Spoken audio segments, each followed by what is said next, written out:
Hi everyone, and welcome to today's live IELTS class. My name is Adrian and I'm streaming to you from beautiful Victoria here in Western Canada. Everybody, we are going to be doing a very special class today. We are focusing this class on the speaking section of the IELTS, but what makes this class extra special is, as you can see on the screen, we have a guest with us. This is Adam. He is also Canadian and he has lots of experience with the IELTS exam. He had been an examiner for IELTS for a good number of years and has marked the writing and speaking section of the IELTS exam. He has been tutoring, teaching, helping students pass the IELTS for well over a decade, and he also has his own YouTube channel, IELTS Band Up. We'll talk a bit more about that later. So everybody please welcome Adam to today's class. Thank you for being with us today, Adam. A pleasure to be here. Yeah, thanks for having me. All right, now this is, of course, new territory for us. We've never done this type of lesson. We have a lot of different systems in place. We're using Zoom, we're using YouTube, and many other pieces. So let us know how you feel. Let us know about the audio. Let us know if you can or cannot hear Adam. Feedback is greatly appreciated because if this is a type of class that everybody enjoys and benefits from, then we will definitely be doing similar types of sessions in the future as well. So that's great. All right, everybody. So welcome, Carolina, our chat moderator. It's awesome to have you here with us. Carolina can also help out with questions. Welcome to all of our members, Alexi, Nadi, Frost. Nice to see many of you here, and welcome viewers. Students, this class is presented to you by aehelp.com for academic IELTS. Visit us there. For the general IELTS, check us out at gieltshelp.com, where we have lots of materials to help you succeed. These are the websites that power these live lessons.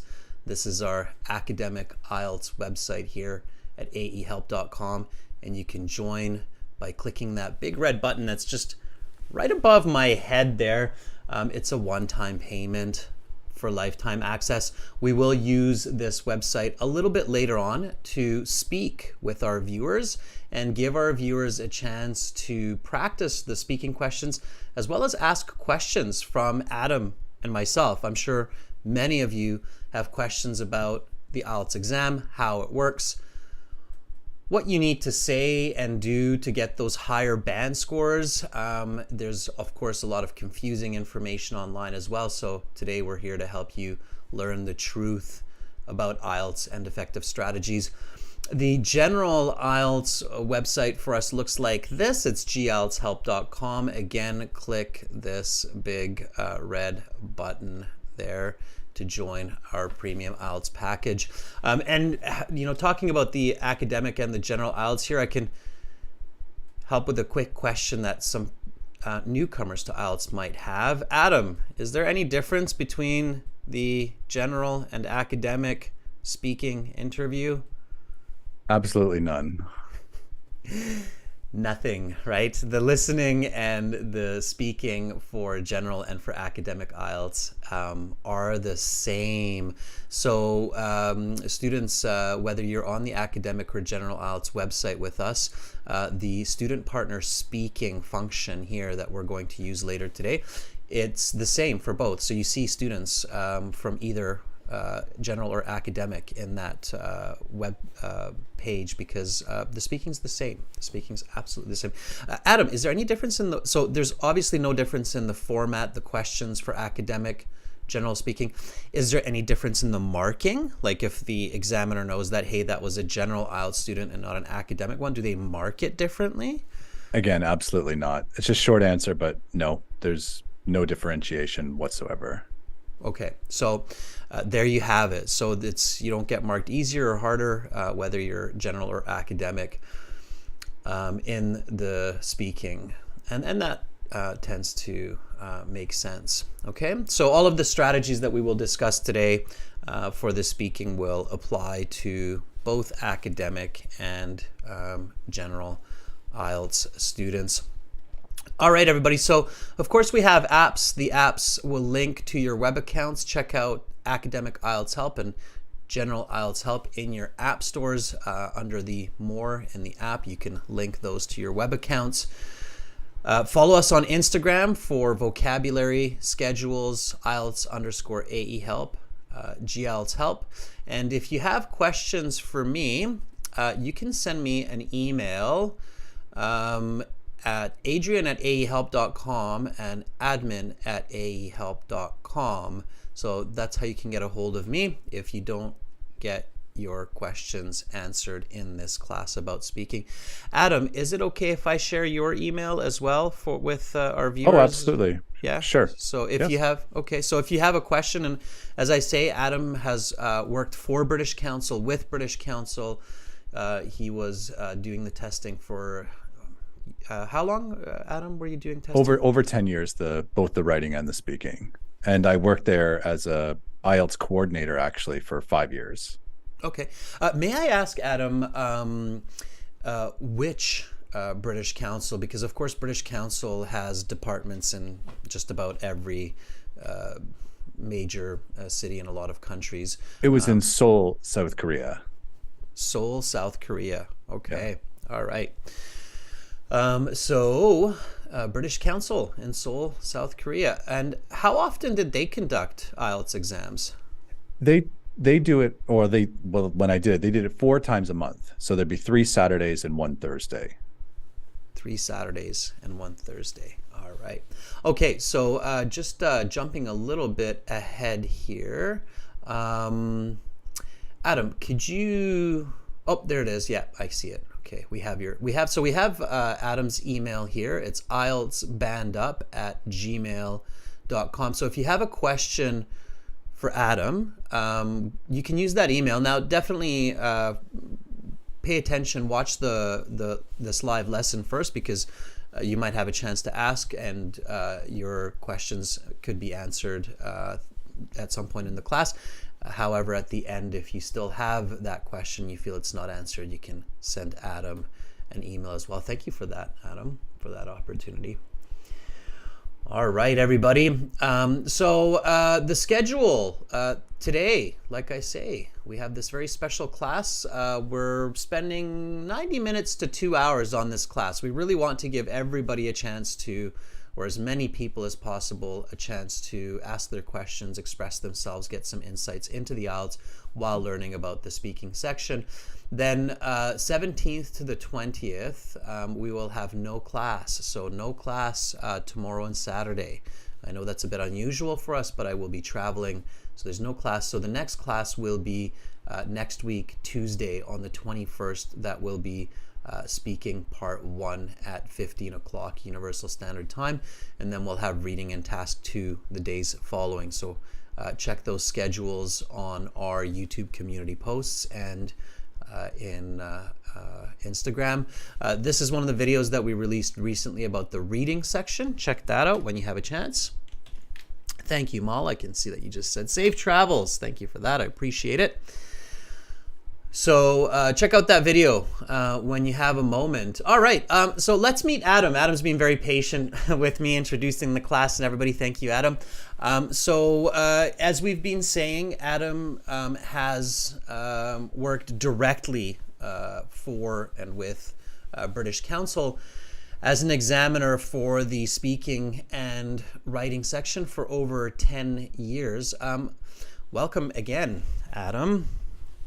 It's absolutely a pleasure to be here. And just to let everybody know, this is the only YouTube channel that I fully endorse. Wow, thank you. I appreciate that. And I mean that because the only reason I even started a YouTube channel was because there's a lot of good information, but then every YouTube channel seems to have something where kind of leaves me scratching my head. And my YouTube channel is more of just like a little hobby, whereas this is a real professional operation. but I really respect what Adrian's done with this. And yeah, this is the only podcast or channel I'd want to be on, to be honest. I appreciate you say that, and I really appreciate all the work that instructors, YouTubers put into helping students worldwide.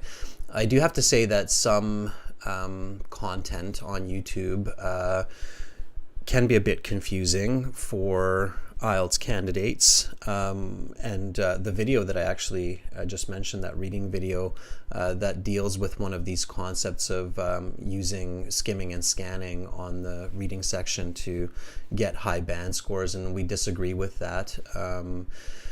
Because IELTS is designed in such a way that for those really high band scores, 7, 8, 9 in the reading section, skimming and scanning cannot be the only strategy for the reading section. So it's these types of information that a lot of viewers have to be very careful about, and it's important to always question the instructions that you are given, and that's the goal of this class, is you can ask these questions. We're here to help you. Adam, since we're on the topic of being a speaking and writing examiner for the IELTS, may I ask, what does it take? So what does a person need to do to become, let's say, a speaking examiner at British Council? You need to have some form of qualifications, whether it be like a master's degree or at least a certain amount of experience. It's a long time ago, Adrian, you asked me, because I applied in 2008. So, and I think it was 2008. At that time, I'd worked at a university for 2 years. I didn't even work at the British Council yet. It's just somebody I knew worked there, and they recommended that and then you have to pass a test. And then you get, sorry to jump around, but yes, you do need qualifications as a teacher. You have to do an interview. They ask you questions, related to, not too difficult, but linguistic questions. And if you pass the interview, then you do training, and not everybody passes the training because it's a bit tricky. There's some subjectivity, and even though they have a lot of rules, it's harder than people realize to be consistent. You'd be surprised how many IELTS training sessions I've been in with many other examiners, and they'll show us a speaking sample, and the range of scores would make candidates' jaw drop. Like, they would be shocked. And these are so-called experts. So even amongst people, it does take regular training and feedback to make sure you are up to date with the standards of the British Council rubric. Okay, great. Yeah. So clearly the examiners who are interviewing you during your exams, everybody, they're trained and they're supervised. And as Adam said, at the end of the day, they're still human. So we will never have 100% consistency with scores. From my experience over the years, a student's scores can easily vary by a band score. So one examiner may grade a student, let's say, a 6.5, and the other one on another day might give them a score as high as 7.5, or maybe a score as low as 6. That's one of the reasons that IELTS has what's called the EOR, the inquiry of results, so that students can have a chance, if they feel that their score isn't accurate and they only need a little bit more in, for instance, the speaking section, then they can request the remark for the IELTS, and they might go up. Now, in this class, so far, you've heard Adam and I talking a fair bit, especially me, but we want everybody to interact with us. So as we're talking about these topics, as we get into the speaking questions, we're looking at the chat right now. We're looking at what students are saying. So if you have a question, put it in there and we'll mention it. I'll even maybe put it up on the screen here. So There was one previous question, and it's Mhm. a little vague, but it was at Olinsky. He said like, what's the most common mistake that people make on the speaking test? Mhm. And there's not one common mistake, but I think it was at Olinsky. I think so. Anyway, the most common issue I see, and I'm in Eastern Asia, but I get people from all over the world, even in Korea, and I did do some examining in Canada. But the most common mistake is because people think it's a test, they focus too much on accuracy. And what happens is when you focus on accuracy, you slow down and it comes at the cost of your fluency. And it also comes at the cost of your range. And if you do look at the online rubric, which is very similar to the one examiners get, it's not as technical, but it's a very good guide. The one word that should stand out is range. And people worry more about accuracy. And two things happen. One, you'll reduce your range of grammar or vocabulary. And two, by focusing on accuracy too much, you might hurt your fluency, which so it's I won't go too long. Sorry, Adrian. I've given this speech too many times, but it's kind of a balancing act between your fluency and pronunciation and your grammar and vocabulary. As you worry more about your grammar and vocabulary, there's a good chance that your fluency starts to decrease. So it's the biggest mistake is I've noticed people sacrifice their fluency in the hopes of increasing their vocabulary and grammar score because they look at it as a test and they're trying to be perfect when that's only half of the test. All right, so I'm going to make note of that.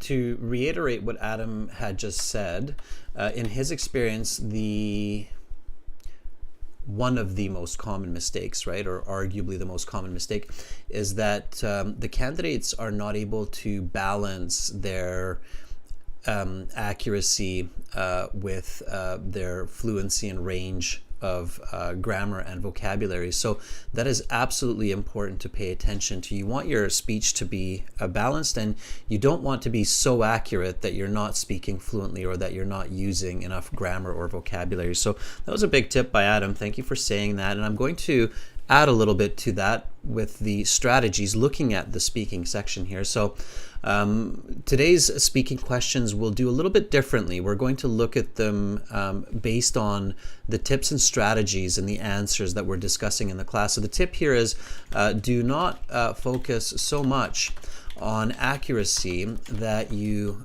lose fluency and range of grammar and vocabulary. And one really good way to get around that, and this is what I've advised to students many times in classes, is to make sure that you're always reflecting the grammar of questions. So today's topic for part 2 and part 3 will be on sports. And here you can see part 3 is let's discuss world sports.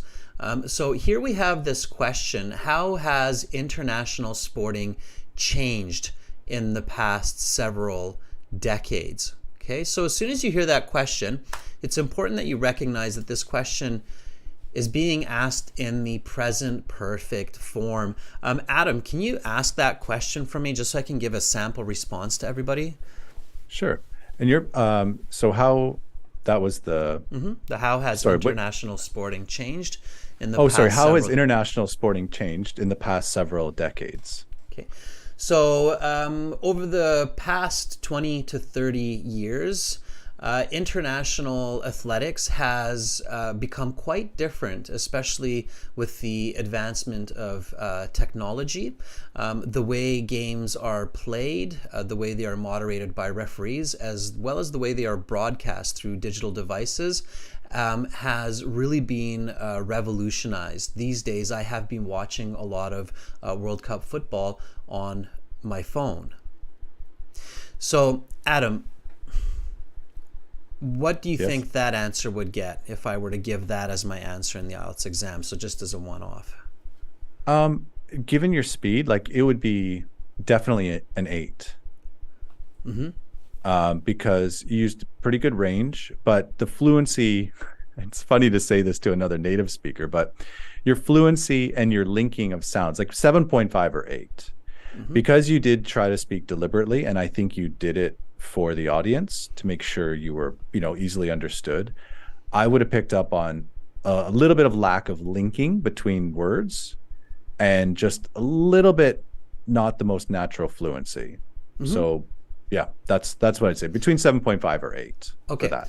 Now 7.5 or 8 is of course fantastic, and that's a great plenty. Yeah, that's plenty. And that's a great score to get. Importantly, notice how I reflected a lot of the grammar of that question. So how has international sporting changed? It has changed greatly. There have been significant changes. So using that grammar, thankfully, Adam did not say that I didn't have enough grammar range, right? But again, paying attention to using that grammar likely cost me a little bit in the sense of fluency. Okay, so let's turn the tables, and I'll ask Adam this question, and hopefully Adam will give us a bit of a different response. So Adam, you're okay if I just fire this question off at you? Sure. All right, here we go. So how has international sporting changed in the past several decades? I'd say international sporting has changed in that it's a lot more accessible. In the past, you would have to live in a country to be a fan of that sport. But in the last few decades, well, especially in the last decades, people can access any sport they want, whether it's cricket or rugby or any of these sports, and they can live in another country and still keep track of their favorite sports teams, players. They can track them on Instagram. There's a much more intimate feeling compared to what it used to be in the past, where you're kind of felt like farther away from the actual sports. All right, so there you have it. Yeah, so again, different examiners, slightly different perspectives. I would probably give Adam Ben 8.5, maybe a 9. I felt that there was a lot of fluency there. He answered the question accurately, clearly.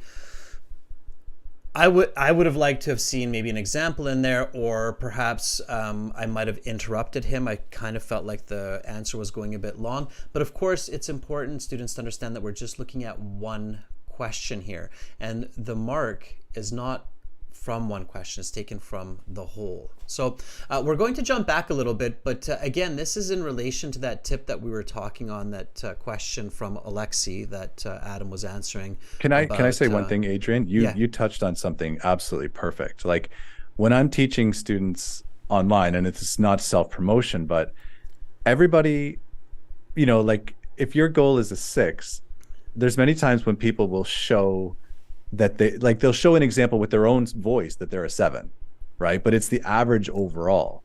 And it's good not just focus on your mistakes. Like if you notice yourself doing something well, focus on that too. If you're recording yourself or doing something, don't beat yourself up too much. You will have moments where you're 7, and think about those too. Like, what did I do well? Oh, I linked my sounds. I had an example ready.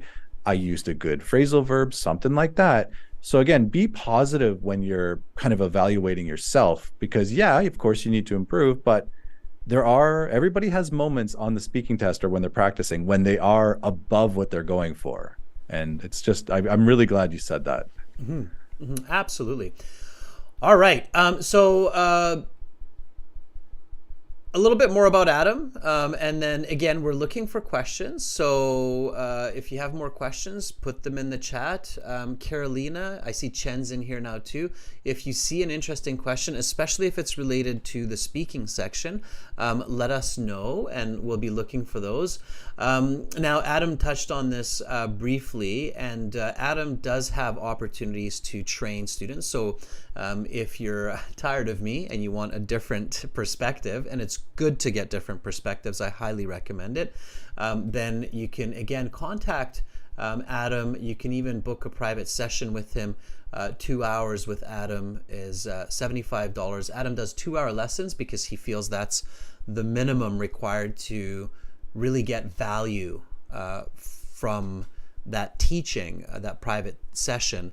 And, I agree. I keep mine to 90 minutes if I do that. I don't really do private sessions anymore. I do 30-minute speaking interview assessments. But if you would like to have a 2-hour session with Adam, you can shoot him an email again here at IELTS Band Up, and I'm sure he'd gladly set up a time that will work for you conveniently. Now, keep in mind that Adam is in South Korea, right, Adam?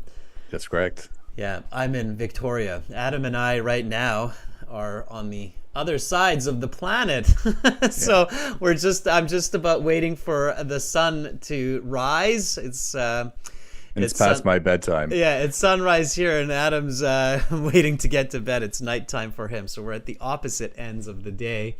So it's great that Adam was able to join us, and we were able to make this work for Adrian, everybody. And sorry, actually, Alinsky had another very good question. Everybody, I'm going to keep looking, but I don't want to just give all the love to Alinsky. Or that's right. Olesky. Sorry, can I read? He asked, what is the best way to ask the examiner if there's a word you don't understand?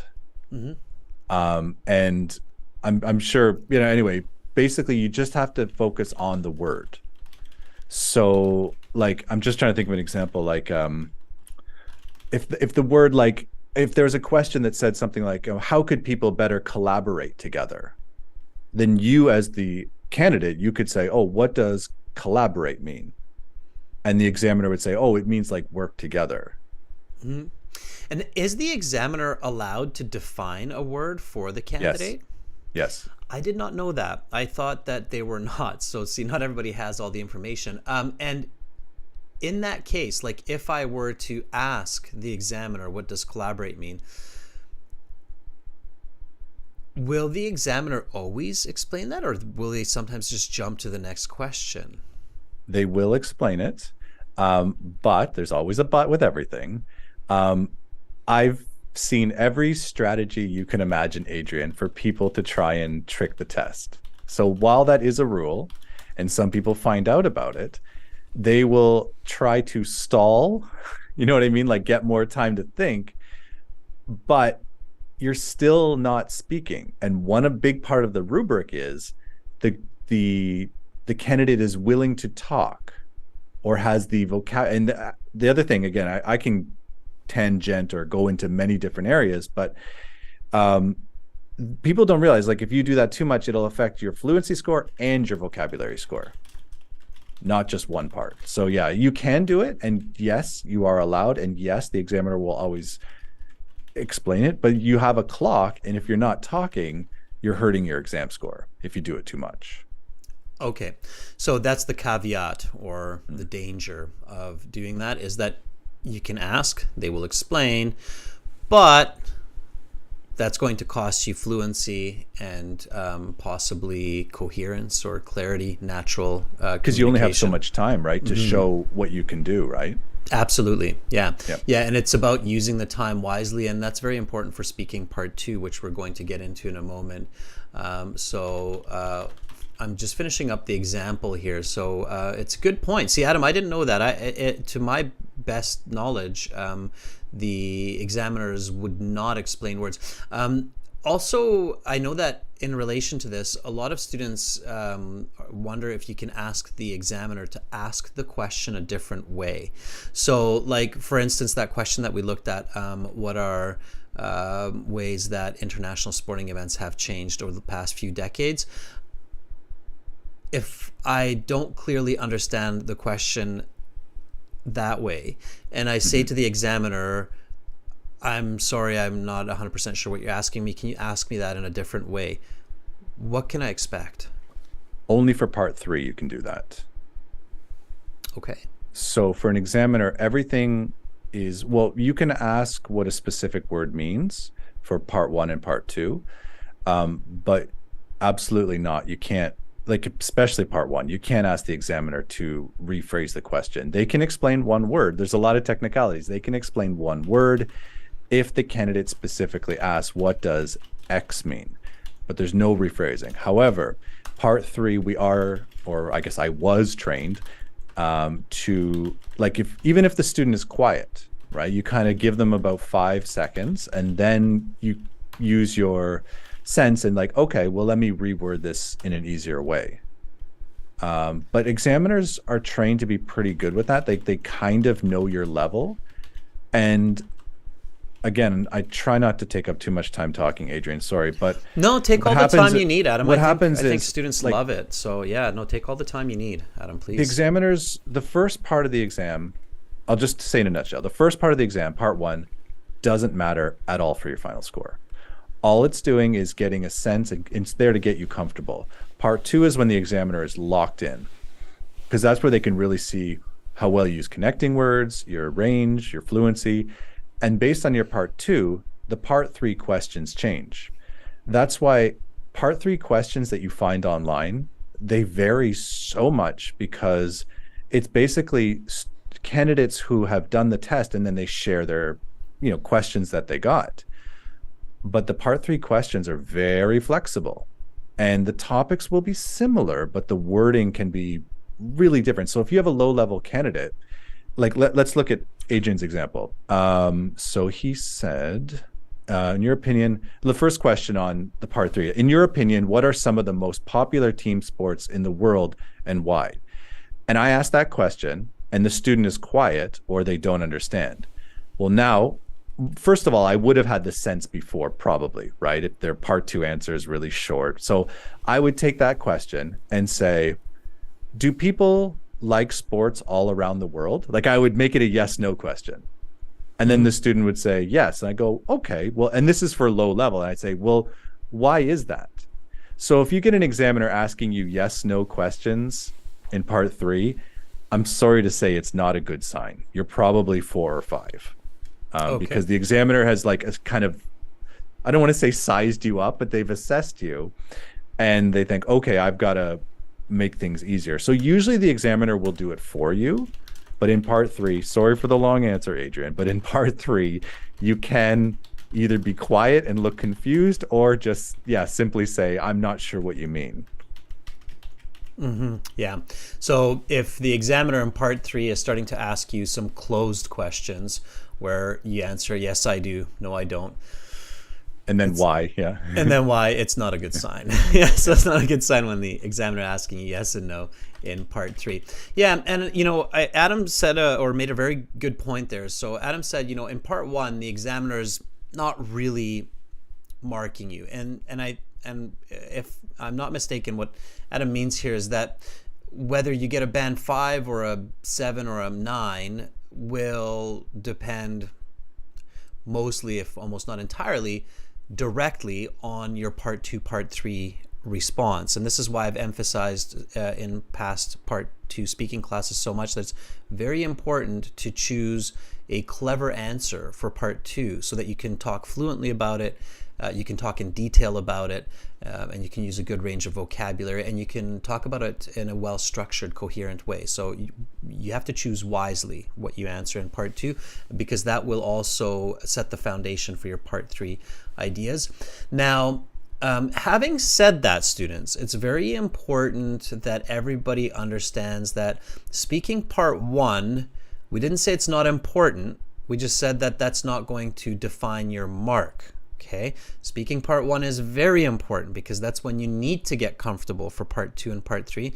That's when you need to remind yourself of all of the strategies or aspects of good communication, like giving full sentence answers, giving explanations to your answers. So this is where you have to understand that there are actions that you take to directly influence your speaking score, and there are actions that you take which of course indirectly influence your speaking score, such as eye contact and body language. Adam and I have talked about this before, but you'll see videos out there that say, oh, body language is not important, they don't mark you on that. Well, no, of course not. The examiner is not going to give you a plus point for moving your hands like I'm doing right now during the speaking, but moving your hands will impact your fluency, your intonation, your natural sounds. So of course it will have an overall indirect effect. Okay, so keep that in mind, everybody. All right, there's indirect and direct ways to impact your score. Looking at the chat, sorry, go ahead, Adam.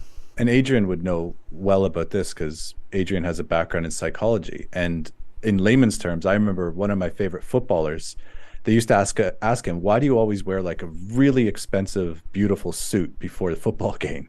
And he said, when I look good, I feel good. When I feel good, I play good. And it's just all like, it's all about confidence. Like in the part one, you should try to relax.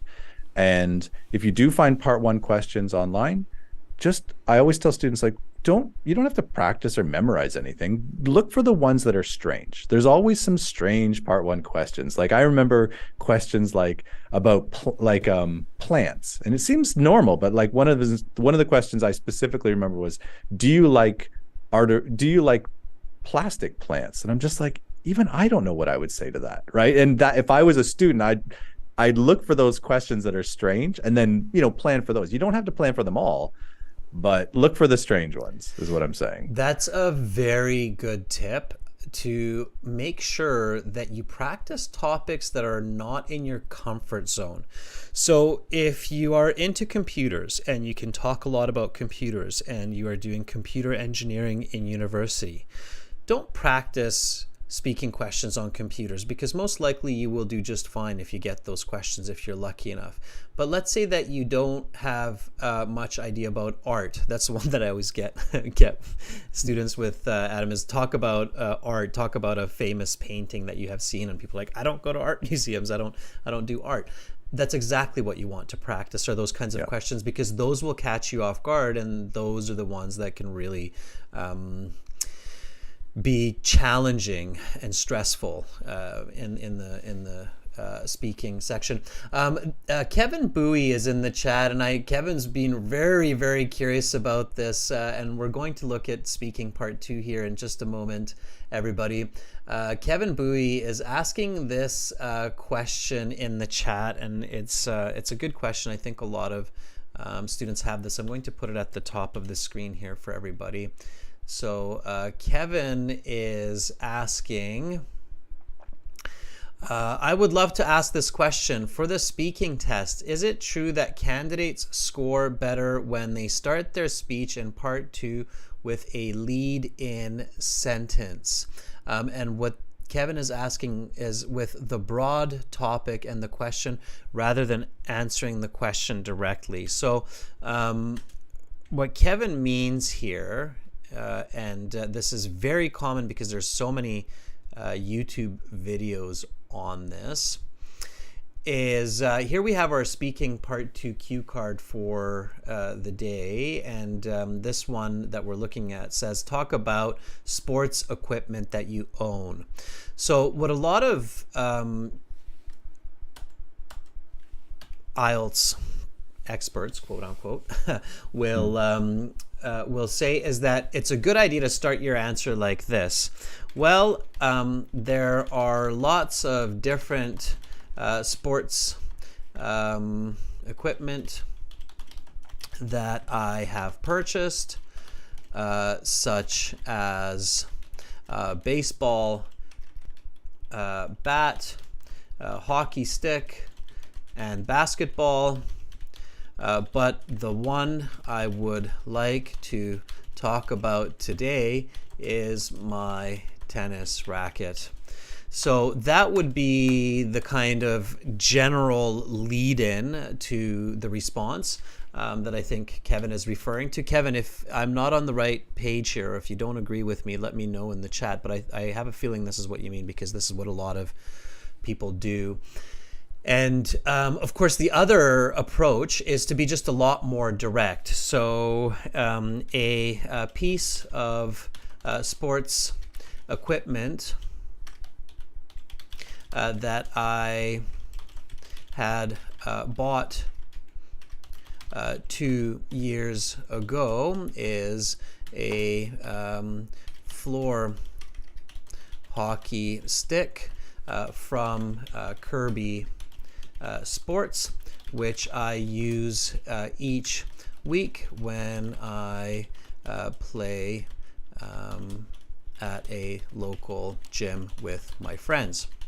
Okay, so here are the two versions to start the answer for talk about a piece of sports equipment that you own. Okay, so the first one here as well, there are lots of different sports equipment that I have purchased, such as a baseball bat, hockey stick, basketball, but the one I would like to talk about today is my tennis racket, versus a piece of sports equipment that I had bought 2 years ago is a floor hockey stick from Kirby Sports, which I use each week when I play at a local gym with my friends. Which one is better? Adam, what do you think? I was reading the comments, Adrian. I apologize. Let me have a quick check. um, I would say sports. The first one. Yeah, I'd like the first one more, simply because they're both similar, and it doesn't just start with, I would like to talk about today is my tennis racket. Like, it doesn't just have the cookie cutter template style to it. Okay, so you mean the second one. So then you mean that the Oh, better yes, answer is the second one. Sorry. Yeah, I couldn't see it well on my screen. Yeah, the second one is better. Now, it's not, the first one's not bad at all. It's just there's no scoring against it, but it does make the examiner, I don't want to say cautious, but they might think, okay, this person's going to memorize, right? And there's nothing to specifically say it's bad. Like, it really does boil down to your fluency and your range and all these things. But the examiner, once they hear these kind of cliche intros, then they might think, okay, their first reaction might be, okay, probably around a 6. Does that make sense? Yes, absolutely. It's exactly what I've been telling students in the past classes, but I didn't want to say that because I always want everybody's genuine opinion. So exactly as I've said to many students before, and I will actually take this idiom that Adam used here, which is the cookie cutter template.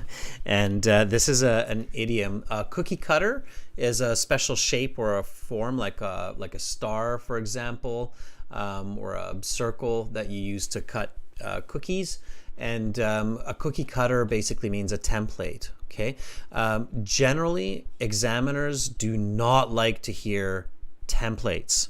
It does not help your overall score. They want to hear original language, and any language that's suggesting the use of templates will not benefit you.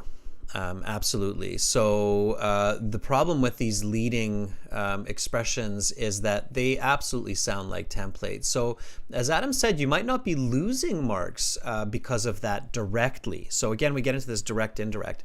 So you might not be directly losing marks because of using that template. It's still fluent and accurate English.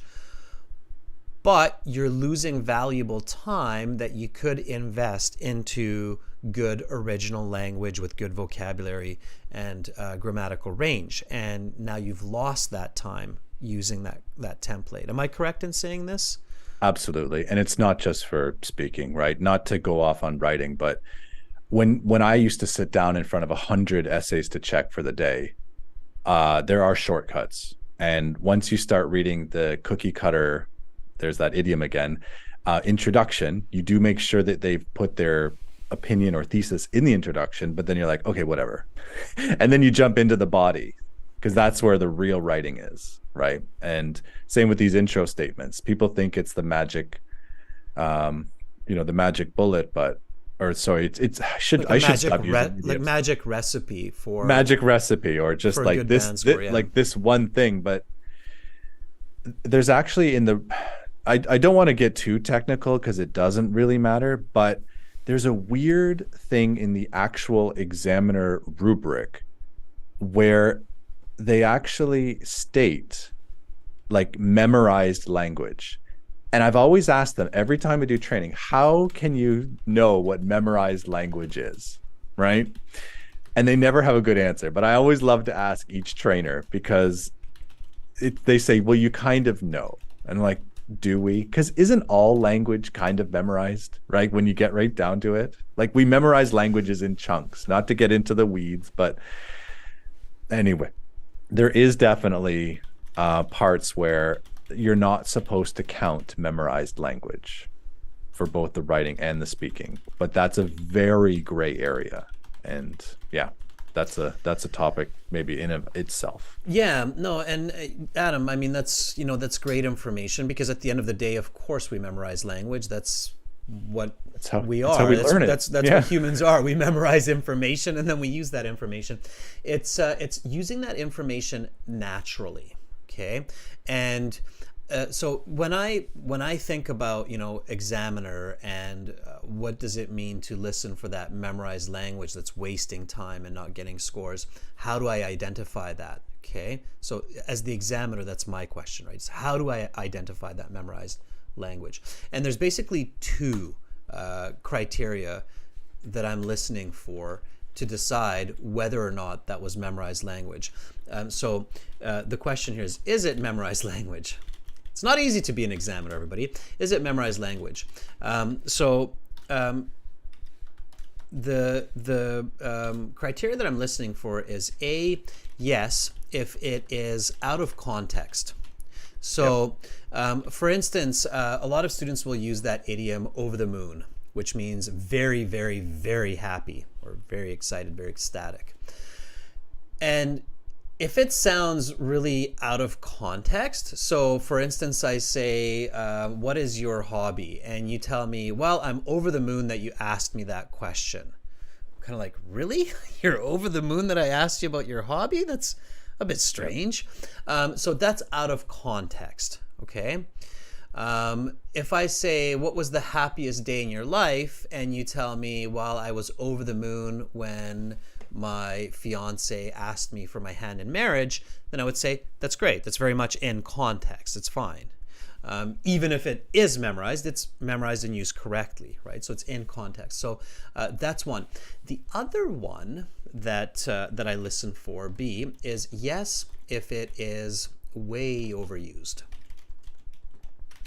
So if I'm sitting there and I have 10 candidates doing the interview, and every one of them uses the word "over the moon," even if it's in context by the fifth one, I'm thinking, okay, there's not a lot of value. I'm not going to give band 9 for lexical resource, because it seems like maybe there's a new video on YouTube that said use "over the moon" to get a band 9, and for the next 5 months, everybody is going to be using this word, so it doesn't indicate a band 9 score. So it's almost like if you see a video that has that kind of a word, you want to find a synonym, like saying ecstatic, right?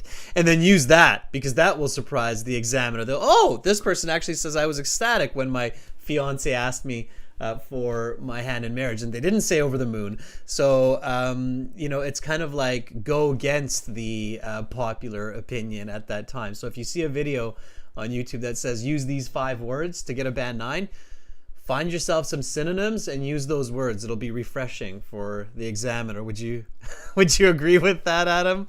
100%. And I don't want to make too many jokes, but why not, right? A lot of these IELTS YouTube videos, they're kind of like, I don't know if people have this, like nobody watches TV anymore, or if anyone's old enough, but they remind me of like late night exercise or diet commercials. Just do this thing and you'll lose 10 pounds or 5 kilos in 1 week. Like those are most IELTS videos. And I don't want to disparage or criticize people, but there are the one little thing you can do that can maybe change your score half a band is just using better connecting words. Like I've made a video on it, but that's like the only trick. Like, if you're using "and," "but," "so," and too much, and you start using "however," there is something specifically in the fluency where you could go up half a band. It might change your overall score. But other than that, I can't give you any like quick tip. You have to learn the language. Like there's no way around it. And to follow on what everything Adrian said was perfect.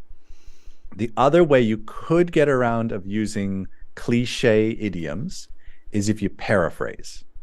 And you kind of explain it in slightly different terms. Even if you like jokingly acknowledge, like, maybe it's cliche, but I was really happy, like that's the perfect question. And no one's asked me that question in a long time. And the examiner would have to be like, all right, like he paraphrased, he elaborated. It's still, overused, but if you can paraphrase, that's part of the rubric as well for doing well on fluency. Yeah, absolutely. So paraphrasing, without a doubt, is key. And as Adam's saying, I mean, at the end of the day, you just have to use the language well. And when we talk, when we say use the language well, it doesn't just mean grammar and vocabulary, but you have to have good communication skills, especially for those high band scores. I'm going to jump back a little bit. Adam did say, one really good point to focus on, and it is a part of that communication and language, is using good connecting words. Now, when we talk about connecting words, everybody, what we're really talking about in a big way is what's called conjunctions, okay? And Adam mentioned the and, so, but. Those are what's called coordinating conjunctions in the English language. They're a set group. We use the mnemonic device or the memory device called fanboys. I'll show you that in a second. And these are the most commonly used by English speakers. What you want to do is you want to also learn what's called correlative conjunctions, and especially using a lot of subordinating conjunctions. I'll put these key terms up here in our notes, and you can research those. You can check those out on the websites as well. So if you do, or when you do go to the academic IELTS website, in the full online course, the second tab at the kind of the bottom there, you'll see a writing section. And that writing section deals with using a lot of these. Welcome to AE Help's free online writing course. A lot of these connecting words. So you can check those out. It'll show you those coordinating, subordinating conjunctions. So check those out on the website. They're there in the writing. Okay. So again, learn conjunctions. They're called conjunctions. A lot of people say connecting words because it's an easy way to understand it, but the better term for it is conjunctions. Right. So, and you have three families. You have what's called coordinating, correlative, and subordinating. Okay. The coordinating ones are the ones that are often termed as fanboys. Each one turns into a word. So it's for, and, nor, but, or, yet. So, okay. These are kind of the easiest ones, the fastest ones. But again, to boost your score, you want to use others. So you want to use correlative conjunctions, which are the paired conjunctions like not only, but also, either, or, neither, nor. A lot of English experts who have been teachers for many years, like Adam and myself, we often see similarities among language learners across the world. And one similarity that I've seen, and Adam, if this is not true, if you haven't seen this, let me know, but one that I've seen commonly is a fear of using correlative conjunctions. Like people are scared of using neither nor or either or because they think they can't use it properly. And it's not that tricky. Once you start using it, you get the hang of it. And teachers love hearing it because when they hear an international person saying, well, I neither own sports equipment nor do I plan to buy any in the near future, then that immediately sticks out to the teacher as, oh, wow, did this person just comfortably and accurately use neither nor? Great. I'm going to give them some scores for that. So it's kind of, especially at the beginning of the sentence, right? Because that's a whole other mental gymnastics, right? Yeah. Like, although something, right? Like we're used to just connecting it in the middle, but yeah, absolutely, Adrian. Absolutely. So learn those coordinating conjunctions for sure. That's fundamental, but definitely use correlative and subordinating conjunctions effectively. And if those are new words for you, correlative and subordinating conjunctions, check those out on the website, check those out on Google, learn them, okay? Use them effectively. All right, so what I want to do here, everybody, is I want to just look at this speaking part 2 question.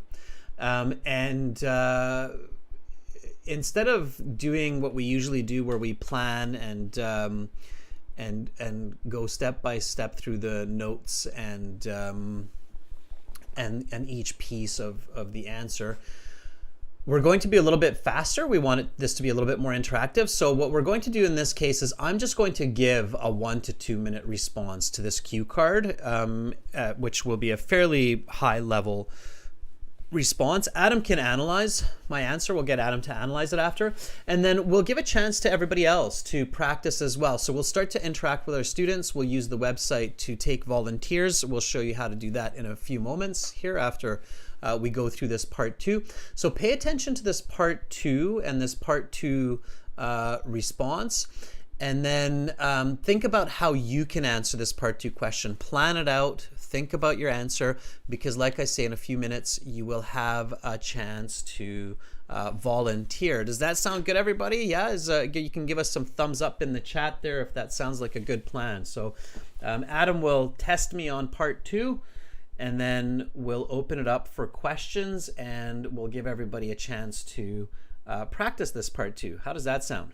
Yeah, we're getting quite a few thumbs up there from members and from viewers as well, so it sounds like a good plan. Adam, can you start me off kind of like how an examiner starts off a candidate for this part 2 cue card? Let me just make sure I got lined up nice. Okay, so I got to get my examining hat on. So, all right, now I'm going to give you a topic, and I'd like you to talk about it for 1 to 2 minutes. Before you talk, you'll have 1 minute to think about what you're going to say, and you can make some notes if you wish. Do you understand? Yes. Okay, here's a paper and a pencil for making notes, and here is your topic. I'd like you to talk about sports equipment that you own. Okay, and then my 1 minute preparation time is up. Let's pretend I've taken my notes and I begin. So one of my favorite sports equipment is my hockey stick, which I purchased at Kirby's Sports about 2 years ago for, if I remember correctly, $40. This hockey stick has a fiberglass shaft and a plastic blade. It's not an ice hockey stick. It's used for floor hockey, so it's lighter and more flexible, and it's not as likely to cause injury. The reason I have this stick is because I have been playing floor hockey with my friends since an early age. I would say around the age of 8. I go at least once or twice each week to either my local gym or to an outdoor rink where we play pickup stick for anywhere from 1 to 2 hours. Every so often I tend to break the stick taking a slap shot or making a strong pass, so I have to go back to Kirby's Sports to buy a new one. Sometimes I have to replace the entire stick, sometimes only the blade. I use the stick by holding it usually with both hands firmly, one higher, one lower along the shaft, and then aiming for the ball, handling the ball. This is important for me because I get a lot of exercise and good camaraderie with all of my teammates. So certainly one piece of sports equipment that I can confidently say I own is my trusty hockey stick. Okay, so at this point, I'm guessing, Adam, you'd maybe stop me. What happens? So what happens if I? Okay, so this is a good question, right? And we'll get into that. Sure. What happens if I just kind of suddenly stop and don't keep talking? We'll get into that. But okay, so that's where I'm going to stop. Okay? Right. I'm not going to wait for Adam to interrupt me or say that my time is up. I'm just going to stop there for now. Let's play that as is. Right. You're the examiner this time, so this is unusual for me because usually I'm in Adam's seat, but right. But Adam's the examiner, and we want Adam's truth here. That's why we had Adam with us. So right. So Adam, you tell us what's going on with my answer. How would you grade that? What are the pros? What are the cons? What's your opinion? The fluency, I guess like overall it would be 8 or 9 or 8 or 8.5. I noticed that you use so a few too many times, but again, like I criticize you. I just want to be very clear to everyone. It sounds like I'm criticizing Adrian, but everybody says so all the time. But it's something you can mentally say like therefore thus, it's something you can get around. But he said he did use like the reason I have this stick rather than using because. I fiberglass shaft. I mean, if a candidate knew fiberglass, that would be impressive. Camaraderie was the word that stuck out of the whole. That's a band 9 word, right? Like, so overall, I mean, it was very fluent. You would be studying at any university you'd want to in the world with that kind of effort. As far as overall improvement, I mean, you said buy a couple times, you could have said purchase, right? But overall, I mean, that's a band 8 minimum for that kind of score. And you were also saying like, well, what happens? People worry like if they speak too long. Never worry if you speak too long. It's a very rigid test in ways, and I don't want to tell too many stories, but like the only thing the examiner will say, if once 2 minutes hits, they'll just say, thank you, can I have the booklet, paper, and pencil back, please? That's all they say. And I actually got a little bit of trouble because I was sick of saying that, because you could see the candidate's face. They look like, oh, did I do something wrong? Because it's kind of a cold. So just like, yeah, give me the paper and pencil back, please. Yeah. And I would actually tell people like, oh, thank you. That's 2 minutes. And I got evaluated and marked down for saying that. If you can believe it. That's how strict IELTS is. If you go off script at all and you say something nice, like, thank you, that's 2 minutes.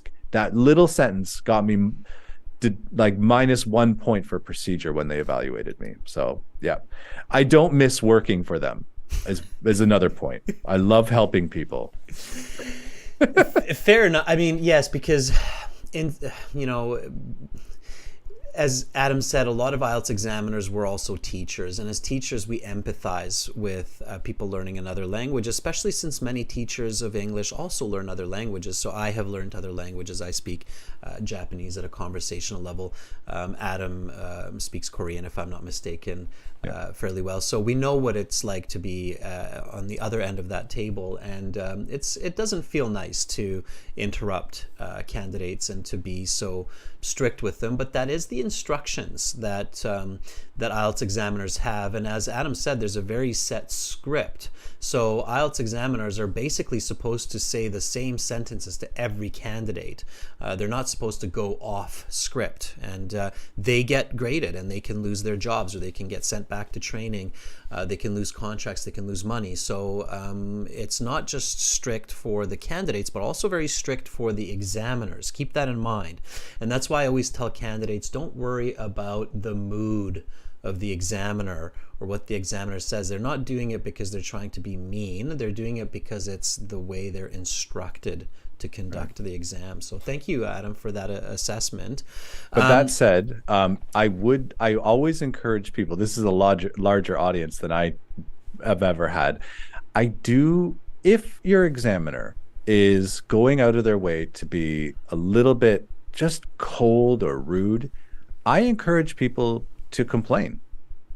Because especially if you're in an area, if you're in Canada or any area where there's IDP and British Council competition, people will get on the message boards, and then those centers compete with each other. And once they get a bad reputation, then they tell their examiners unofficially, hey guys, just knock it off. Now, where this doesn't work, sadly, is if probably nobody here is watching in China, but in countries where it's just IDP or just British Council, the examiners there are notoriously rude because there's no competition. Mm-hmm. And it doesn't seem like there's much repercussion or punishment for being rude. But I can tell you firsthand, when I was in Korea, there was IDP and British Council. And if there was a rumor that candidates were being a little rude, then they told us, knock it off. And you mean the examiners, yeah. Yeah, like please be friendlier. Mm-hmm. Even though that's not official IELTS policy, this is where the business side sneaks in. Mm-hmm. So I think in a nutshell here, the advice and the takeaway is that if you feel you're not being treated fairly, don't just quietly take it and walk away. But once you've returned home and you've had a chance to take a couple of deep breaths, write an email. Say, I had a bad experience at your IELTS test center. I felt the examiner was unnecessarily rude, interrupted me all the time. Voice yourself, okay? It's important that you do that.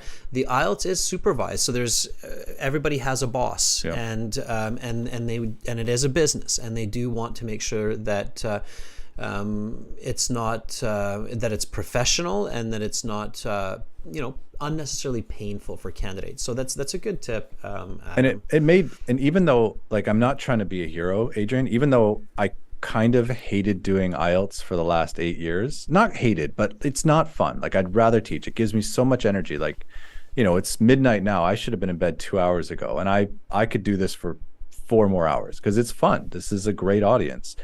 It's fun to help people, but I never understood examiners being rude. Like, it just drives me crazy because people spend so much money. It's such a high stakes exam, and now you have to deal with someone who doesn't want to be there on top of it. So I really encourage people to complain because I find it inexcusable. Like, I was one of the guys that did I forget the acronym. You know it better than me, Adrian. When people challenge their grades, EOR? Yeah, EOR, yes. You remember better than I worked there. I was I would listen. I was the guy who did the speaking sometimes. Like, I would check. And when I heard, like, I have to listen to the examiners, and sometimes they'd just be like this is the speaking test for the International English Language Testing System conducted on and it's just like, come on, like, just be human. Just be nice, like, and again, I'm not trying to get brownie points from people listening, but I just didn't understand it, even though I didn't like it. I didn't understand why examiners punish the candidates. Like, if you don't like it, then quit. That's what I did. And now I teach for a lot less money, but a lot more enjoyment. And, in this sense, a very important tip for everybody is when you are in your exam, and if you get one of these examiners that, they don't seem too friendly, in that moment, don't pay attention to it. Do your best. So don't let that get under your skin. Now, there's an idiom for you. So don't let that get under your skin. Just do your best and then make your complaint after.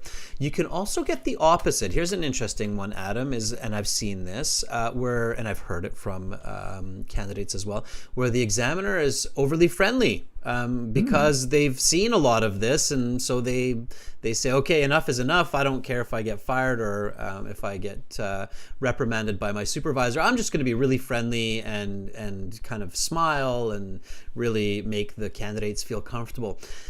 That can also be a negative, interestingly, because the candidate will feel too comfortable. They feel like they're talking with their friend and they're just having a little chit chat, and they start using very short, friendly, conversational style English, like, oh yeah, sure, no, last weekend was great, oh, thank you for that. And it's these very short, and then of course their band score isn't all that good because even though the examiner's friendly, they're still marking their language, and now they aren't really speaking professionally because they feel too welcomed. So as the candidate, you're always there to do your job, which is to show your best English, to show your most fluent language with the best vocabulary, best grammar that you have, accurate language. So you're there to do a job. You're not there to worry about your examiner's mood or perspective.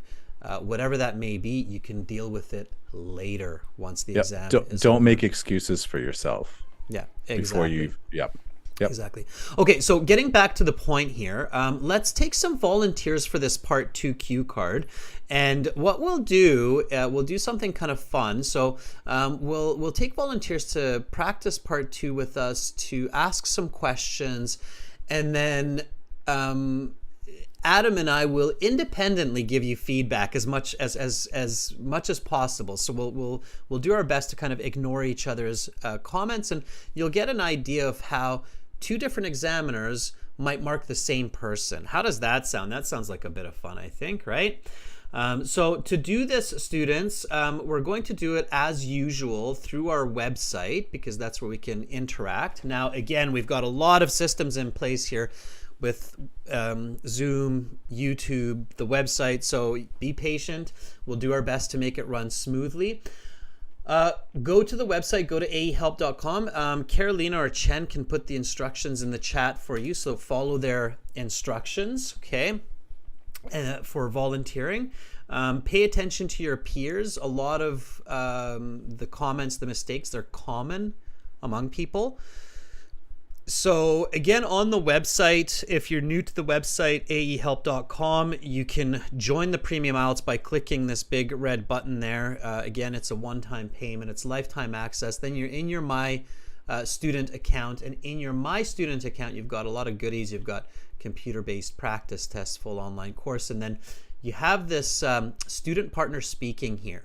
So you can click on that. By the way, students, you can use this for free, this function on the website. You do not need to buy the website for this. We just want to help everybody find a speaking partner and practice. So click on the student partner speaking. Accept the terms. The terms mean that you are responsible for your own language. Do not tell people personal information. Don't share your phone number. And then you're going to see a list of people in here. We have Alexi, we have Lola, we've got lots of students in here. And you will see me in here. My handle will be Master. It's just easy to identify. I did not pick that, Adam. Those are developers. I'm not that egocentric. I'd like to believe. So you'll see Master, and then beside Master, you'll see that blue envelope. You can click that blue envelope and send me a message saying I want to volunteer. I can see that Lola is here. Lola says, hi, I want to be first. Sure, Lola, let's reach out to Lola. So I'm just going to make sure you're still there. Lola, are you there? So let's try to see if Lola is here with us. So we'll reach out to Lola.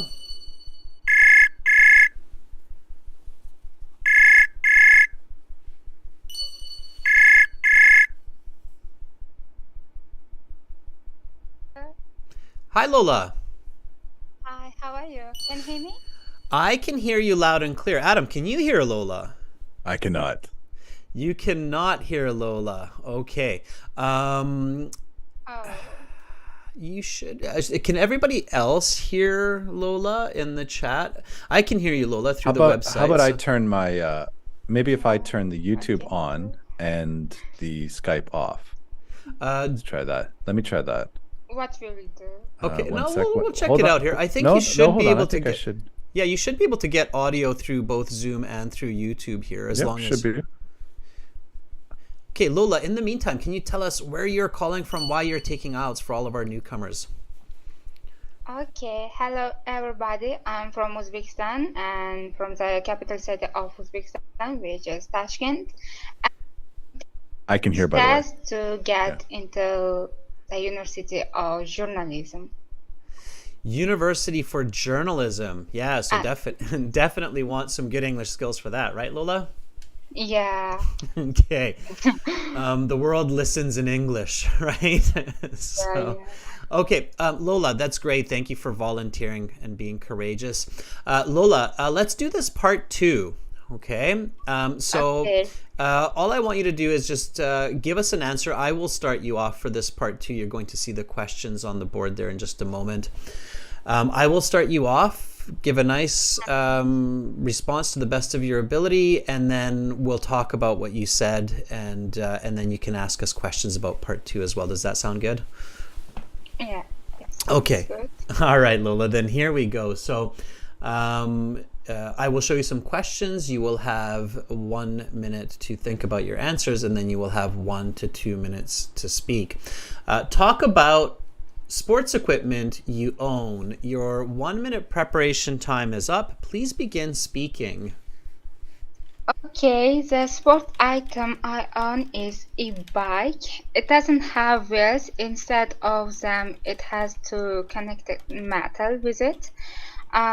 It is red and black. It has an electronic small screen which says how much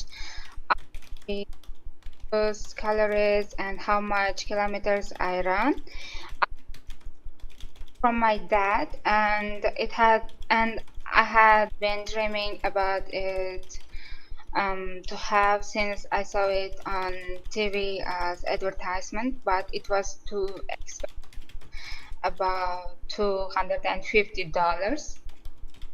But my dad got it a New Year's sale. I use it without any difficulty. Um, I just use I just then start it and at least 3 or 4 weeks. That is important for me. It's me to clean a day. Okay, your 2 minutes is up. I'm going to stop you there, Lola, and we will now go on to part 3. I will take back the questions. Please put your note paper to the side, turn it over, as well as the pencil. Okay, Lola, first of all, good job. So you were breaking up a little bit. I think we've had this issue before where when you're speaking fluently, we start to lose the connection there a little bit. But no, Lola, overall, that was quite good. So instead of me giving the feedback first, so I will give my feedback. I have a pretty good idea of what band score I would give you and what I liked and what I would like to see improved. But I'm not going to say anything just yet, okay?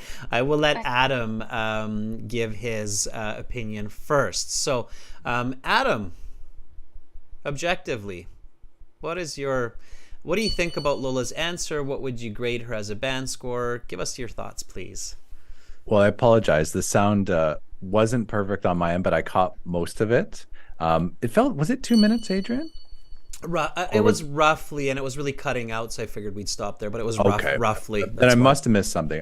From what I heard, I would say it's a 6 overall for the following reasons. For fluency, she kept talking. She was willing to speak at length. A little bit, it wasn't like it.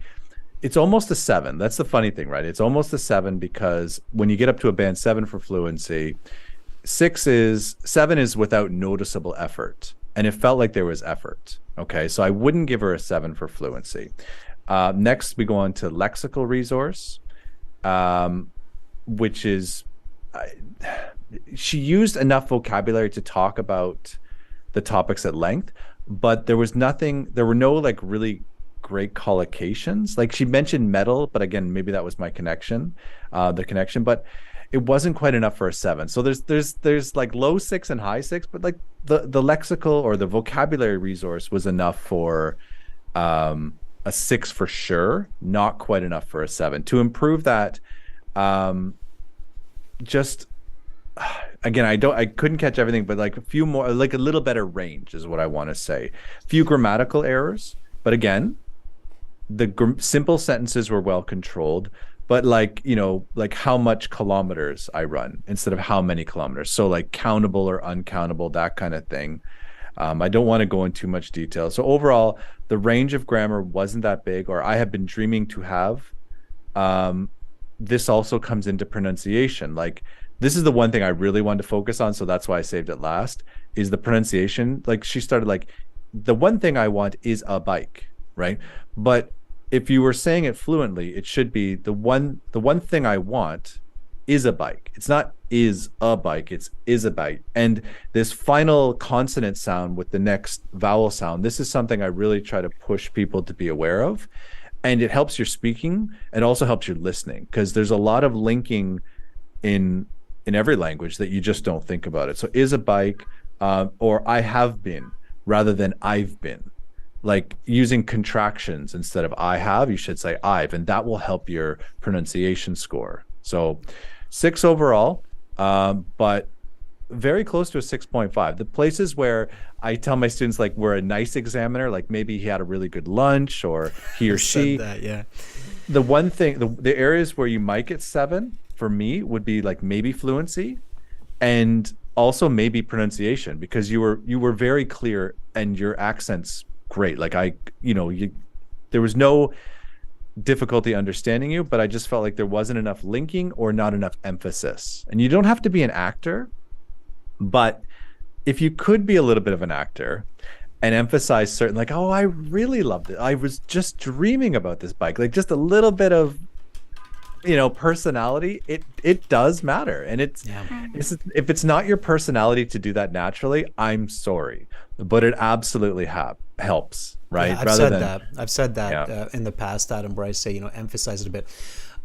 Lola, would you like to hear my evaluation? Yeah, I would, Okay. for sure. So here's where everybody will notice something very interesting, that although examiners have slightly different views, they're pretty much going to be the same, whether they're in Korea like Adam is right now, or whether they're in Victoria, Canada like I am right now. And even though we have obviously different experiences, the years and years of experience lead us to very similar conclusions. So I was actually thinking about a 6.5, but I was also thinking about the 6 to 7 range. So the range that we were thinking in is identical, and I was thinking 6.5 for this response, for many of the similar reasons that Adam was, and I picked out some of the similar strengths and weaknesses, but just did with different examples. So here, I agree. Lola was fluent, but it did feel like there were a couple of places where effort was needed to maintain that fluency. Also with the lexical resource, just like Adam said, you said it doesn't have wheels, it has two connected metal, and I think what you wanted to say, there's metal discs. And I think what you wanted to say is it's an exercise bike. It's not just a bike. And I was like, okay, when you say bike, I'm thinking like bike that you pedal outside, Lola, but you're really focusing here on an exercise bike, right? And another way that you could say that is a stationary bike. Okay, a stationary bike is But I said it as a e-bike, electronic bike.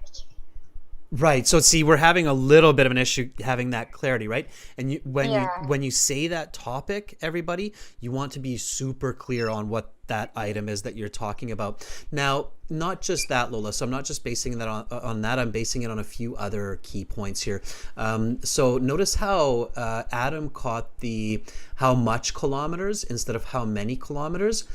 I didn't focus on the much. I focused more on the run. I run. You don't run on a bike. You bike on a bike. Okay.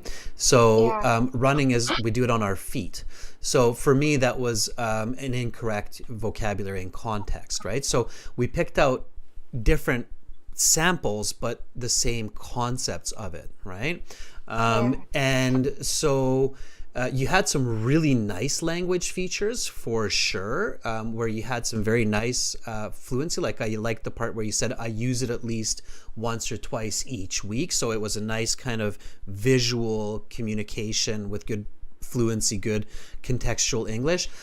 But again, just easier fluency, more emphasis, more accuracy in the grammar and vocabulary would have definitely pushed your score to more of a 7, even a 7.5 with those. So Lola, overall, a very good job. I mean, I wish I could have a band 6 or 6.5 level in other languages as well. So it's a great score to have. Lola, do you have any questions for Adam about the speaking section? Not about the speaking section, but I have a question that what I should do when I left 1 week to my exam. I just don't know what to do when it comes to my exam, when days left my exam. So what I should do? Should I do more practice exams? So Adam, are you getting the question clearly? Can Yeah, I'm on a bit of a delay. Yeah. So what Lola is asking is, she's got 1 week left before the official exam. What should she do? So what should she focus on? Okay, I actually, Lola, that's a typical question, and here's what I recommend. Okay, it depends how crazy you want to be. If you're alone, it's a lot easier. But the more time you practice speaking out loud, it doesn't matter what it is, you're training the physical connection between your brain to communicate more comfortably in English. That's one thing. Like you could literally say, oh, now I'm making a coffee, and after coffee, I'm gonna. It sounds insane. You don't have to do it forever, but it really does work.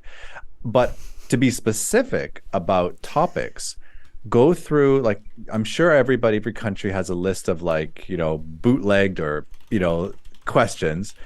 And again, much like I said with the task 1, look through the ones that are less familiar. And you don't have to practice them all, but you do want to have speaking points, especially for the ones that are more difficult. As Adrian mentioned before, like with art, that would kill me. Fashion, that would kill me. So I would focus answers on fashion, and I would need to pretend that I care on the real speaking test. I guess I want to sneak in too, like, I know it's a little off topic, but even for topics that you don't like, that's okay. Sometimes I look in people's eyes and they look a little embarrassed, like, well, I don't really like fashion. That's okay. Just explain why you don't like fashion. That's part of your answer too. You don't have to follow the task 2 thing perfectly. But you said 1 week to go. Speak as much as you can. Think about topics. Also remember the task 2 writing, thinking about those topics as well, those tie in very nicely with the part 3 speaking questions, because they're always about society. They're always your opinion about like what people should and shouldn't do, or what groups of people do. So really focus on both the task 2, focus on questions you don't know and make points, and look at task 2 writing questions and know that they will help you with your part 3 speaking, because they're always about society, pros and cons, and what people should do or what they did do, and stuff like that. That's great advice. So there's some really useful, applicable advice, everybody. So 1 week before your test, grab a list of task 2 writing questions and talk about them loudly, right? So Lola, try that. Yeah. Okay. Okay. And can I sneak in one tier 2, Adrian? Sorry. Sure. One other thing I tell my students to do, but I don't know how often they do it because they don't want to listen to themselves. Record yourself. And what you can do on top of this is you can get your stopwatch out, and you could use a dictation app like, Google Docs, or, Microsoft has it built in now. And you can actually record yourself, 1, the audio, and 2, you can actually do the dictation. And the one thing I recommend to my students is, like, you have about 2 minutes. If you're fluent, you should be saying about 140 words per minute, and you can actually count the words. Now, that's not everything. If you start noticing that you've used the same words over and over again, that's not helping your fluency score, because now you're relying on repetition. But at least you can get an idea of how many words you're saying in that 2 minutes, because it'll give you a word count. And you can also hit Control F and type in the word but.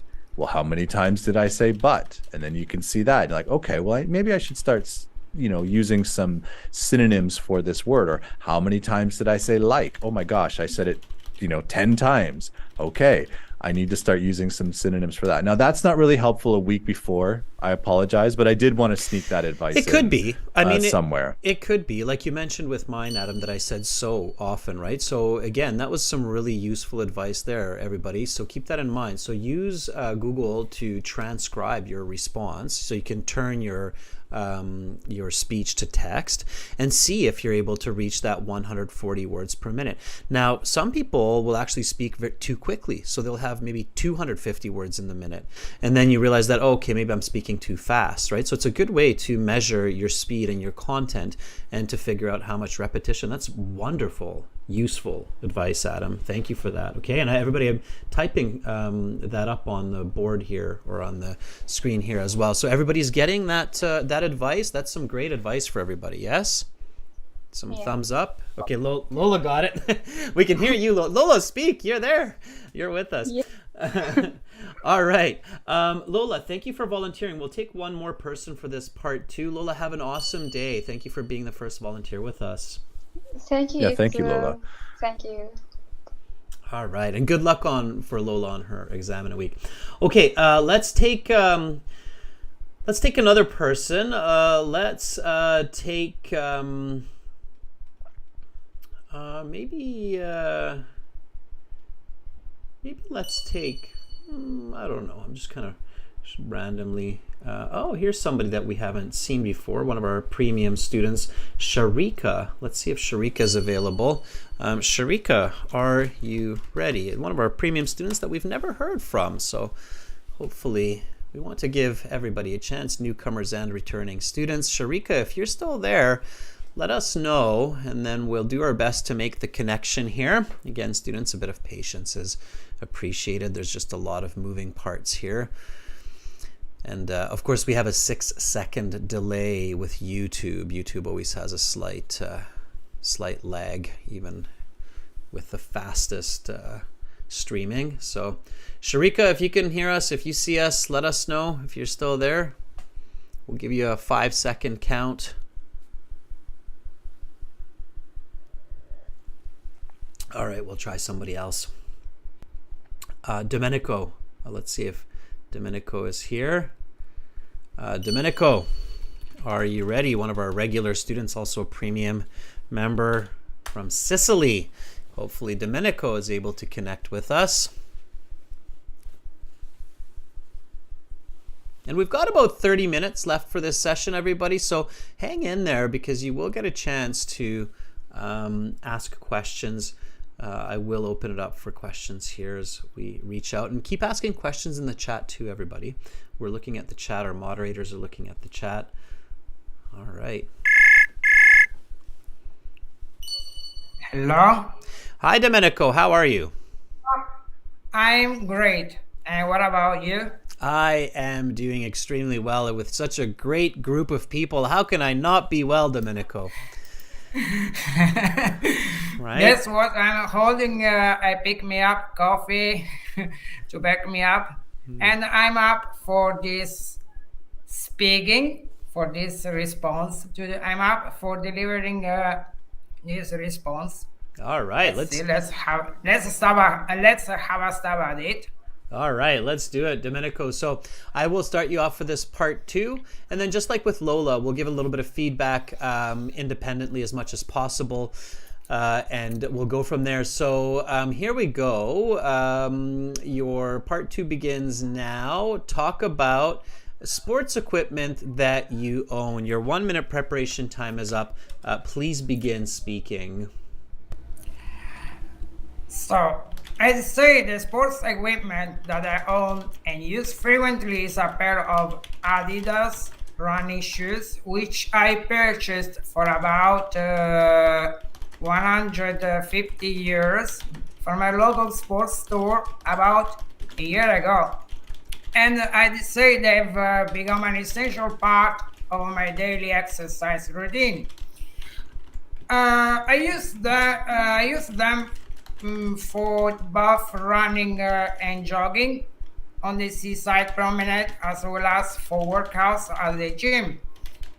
They are designed specifically for running with features like cushioning and support to help absorb the impact of each step and prevent injury. They are also lightweight and breathable, which makes them comfortable to wear for extended periods of time.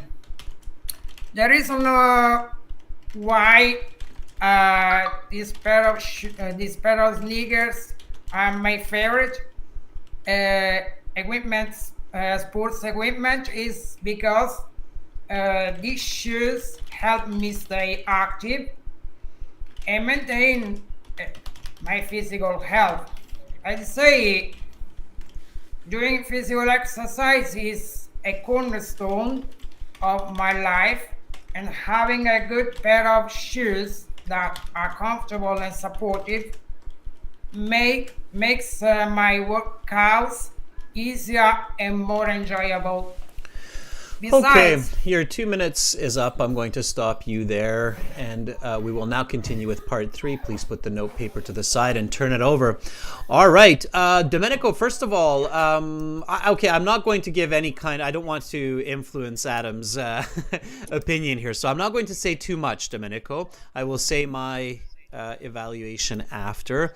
I'm going to hand it over to Adam for this. So again, that was roughly 2 minutes. I was typing some of what you were saying so I can reference it. So it's hard for me to look at the time and type and control everything all at the same time, but roughly 2 minutes. So Adam, if you can give us your evaluation as an examiner, what you would think about that answer and how you would score it.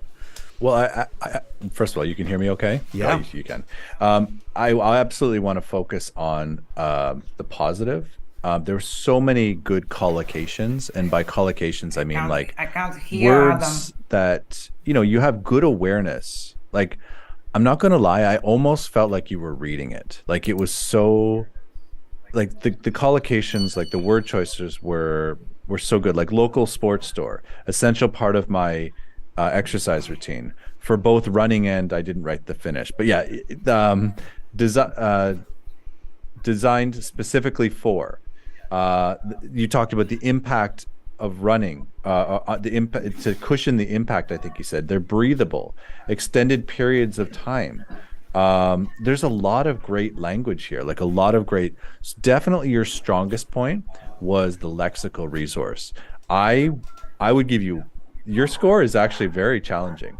I would give you an 8 for lexical resource. Yeah, that was definitely your strongest.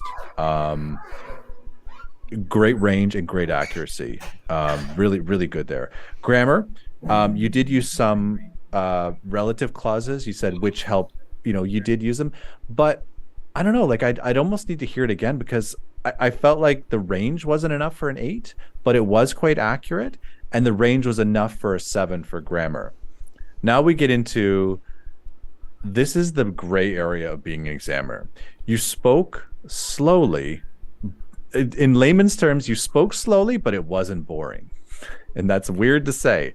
And it also, like, that's the one where this is where examiners kind of have to, like what I'm doing now, think. And my initial reaction for fluency would be 7, but there's a chance other people would give it a 6 just because of the speed.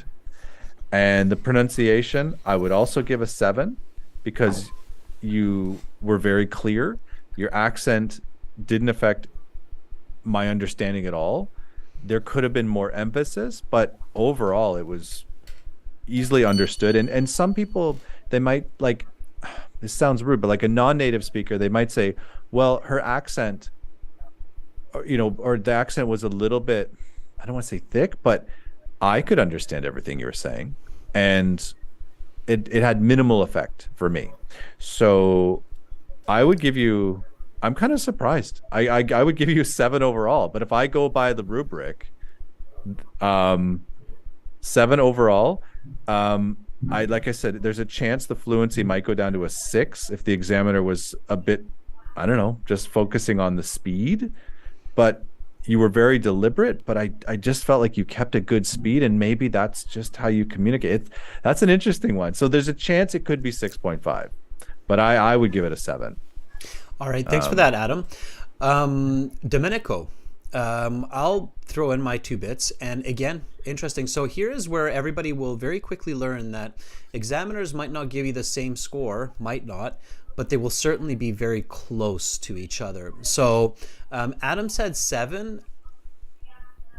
Long before Adam started speaking, I was thinking 7 to 7.5, basically for the same reasons. So Domenico, your lexical resource, your range is outstanding. I would even score it as high as a 9, to be honest with you. I thought that you were using, seaside promenade for running and jogging. It's got cushioning to support and prevent injury, lightweight and comfortable. So there was just a lot of great language there. Your connectives, you didn't have a lot of redundant language, so wonderful use of vocabulary.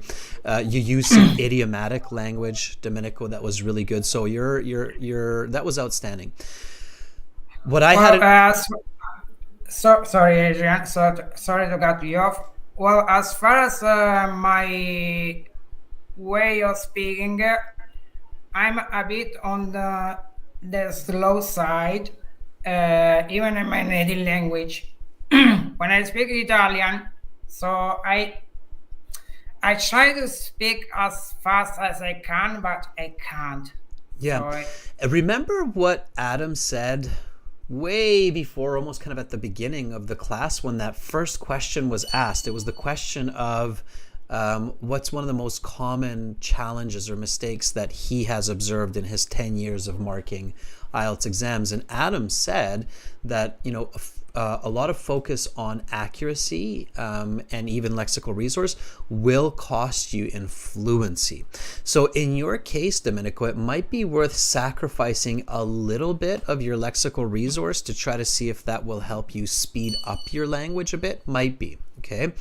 And so, because that's exactly where I felt it was on the lower range, was also fluency. So I was also thinking 6 to 7 in the fluency. I would have given you probably an overall maybe 7.5. I would be surprised if any examiner gave you under a 6.5. So you're definitely 6.5 to 7.5 with that response. But you see, Adam would give you a 7.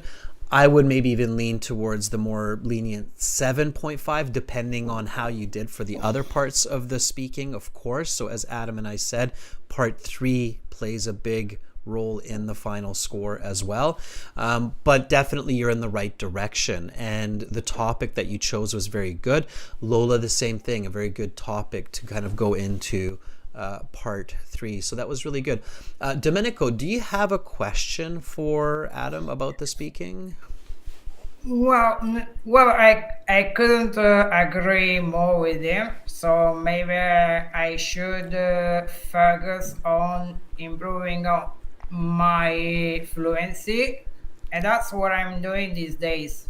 Yeah. And one way that you can do it is what Adam said before, right? Record yourself, transcribe it. So get your computer to change your speaking into text, and then time yourself. So time yourself for 1 minute and see how many words you end up with in that 1 minute.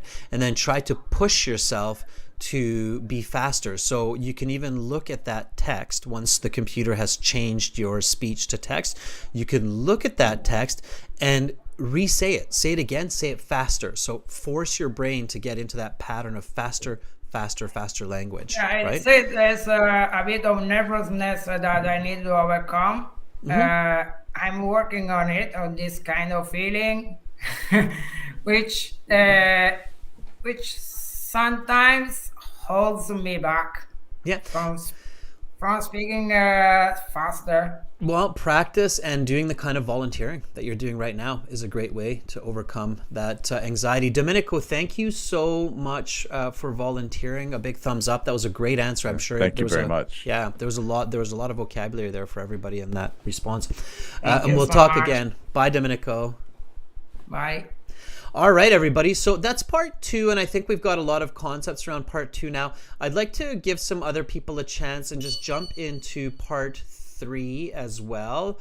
Let's see if we can find someone that we haven't spoken to here. So we're just going to jump into some part 3 questions and answers, and also get into some questions about the IELTS and speaking.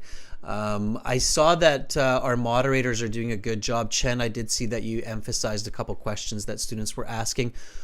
We'll see if we can get to those. Again, students, if we do not get to everybody's questions, not a problem. We will show you the emails where you can send us questions again in a bit. Okay, so Owen, if you're there, let us know, and then we can jump into a couple of part 3 questions. Okay, so Owen, are you ready?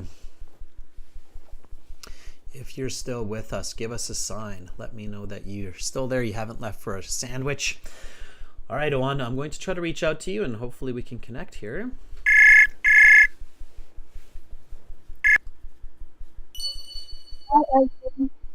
Hi, Owen. How are you? I'm doing great. I am doing fantastic. I think we've got an okay connection. We'll be able to do this. Owen, first time I think we're speaking to each other, correct? Yes, Okay. Owen, where are you from? I'm from Vietnam. Okay. What part of Vietnam? I'm from Vĩnh Phúc, a province of in northern Vietnam. In the northern region. Okay. And why are you taking the IELTS? I guess I love English, so I just try to achieve some certificate. Okay. Yeah, that's great. And I mean, you never know where it can come in handy. IELTS is definitely one of the most useful certificates you can have with you in the world today for a lot of reasons. So it's a good idea to have it. Okay, Owen, I'm going to ask you a part 3 question. Give me a nice full sentence answer, and then we'll give you some feedback independently, okay? Yes. Are you ready? Here we go. Let's discuss world sports. In your opinion, what are some of the most popular team sports in the world? So this is part 3, right? Yes. Oh yeah. I thought I will practice part two with you. So can you repeat the question? I sure can. In your opinion, what are some of the most popular team sports in the world and why? I think it probably is football. I think because football is the most popular games in the world. We can see that it is evident in the World Cup that is takes place every 4 years. Is this the same in Vietnam? Is football also the most popular sport in Vietnam? Yes, football is people Vietnamese people are very love playing football very much. Um, my friends, my male friends, they plays football at the weekends religiously, and every time there is a match between our country with another country, I can see that there is a lot of um, like a lot of stories that is on the internet, like on Facebook. Uh, Okay, um, let's stop there. So that's good. We'll take a look at that. So that's how part three kind of works. It's connected to part two. You get a question, it's more specific, and then you get a question that's related to your answer or related to your situation. Adam, give us some feedback. What do you think? There was too much feedback to give really good feedback. Pardon that. The 6 second delay. So I definitely the speed was an issue, but I had to kind of hear her voice under your voice a little bit. I just want to point out one common mistake is like I very love playing. Like that's a common mistake, people. Like with the verb, love, you have to say really love playing. That's a common mistake people make. But I want to say something good too. You said they play it religiously, what I thought was a great collocation. So save that expression if you get sports again. And definitely the speed, like vocabulary grammar, 6. Okay, it wasn't like the greatest, it wasn't a good enough range for a 7 anywhere, but it was enough to communicate. Fluency, I would say more of like a 5 because of the speed, and the pronunciation kind of a 5 too, because it was sometimes a little bit difficult to understand exactly what you're saying, and that could be also because of my connection. So we'll see. I would like to default to Adrian a bit more for this one if I can. Oh, fair enough, Adam. Before you default to me, what would be your? I'm going to type. Before Adam tells us this, you won't see it because it's underneath Adam here, my score, but I've typed it, and so you can see that we're independent. What would be your overall score if you had to just base it on that answer, Adam? 5.5. Okay, everybody, look at this. There, I just brought it up on the screen. You will see it. I did not type that. You saw me just scroll that up with the cursor. And what do you see? The exact same score, 5.5. So I think Adrian's just testing me. No, well, it's not. It's. I mean, as everybody can see, examiners are quite consistent between each other. So this is why most of the time when you do an EOR, the score doesn't change all that much. So examiners are quite trained. British Council, IDP, they usually hire people that have been assessing English for quite a number of years and have quite a good idea. So so both of us scored a 5.5 here, and my score is also based on fluency and accuracy. So I felt like the language kind of got stuck, so I felt as the examiner I was waiting like, okay, and here's the answer, and here's the answer, instead of okay. So and then yes, very like my friends. So there were a couple of kind of awkward responses there. So overall it was understandable. You communicated. You can certainly get by with English. Now what your goal needs to be is to increase your speed, increase your accuracy. So lots of feedback and lots of practice. That's the key, and that's what you're doing. So you're in the right place and you're on the right track, on, okay? Yes, thank you. All right. I was very nervous. It is the first time I talked to you. Yeah, and we haven't talked about this on about nervousness, but people are usually quite nervous on the IELTS, and that does affect their score. And that's why Adam said like part 1 is basically to try to get the person as comfortable as possible.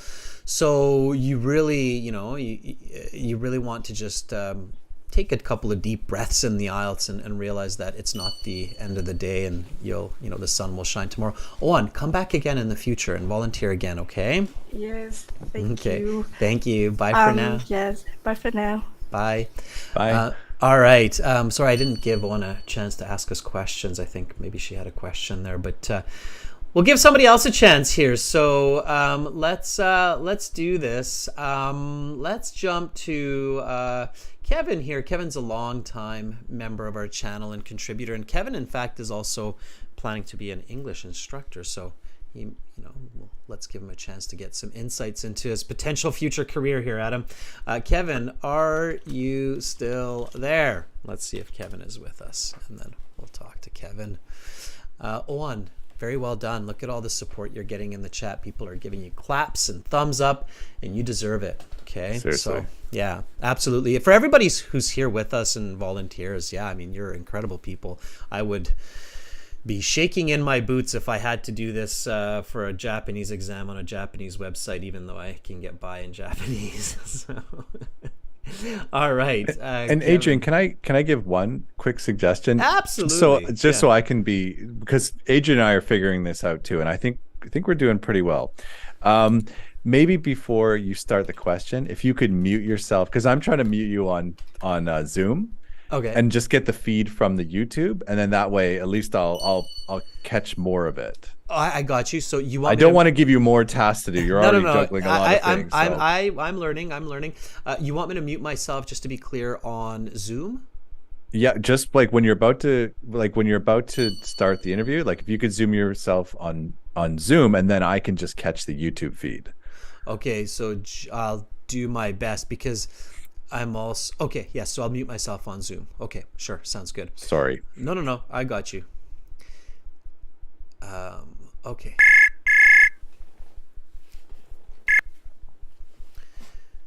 Hello. Hi, Kevin. Hello back to you, Mr. Adrian. I'm so glad that you finally called me. All right, Kevin. Can you just tell everybody, of course not everybody knows you here, where you are in the world and why you are into IELTS? Yes, so I am calling right now from Hanoi. It's the capital of Vietnam.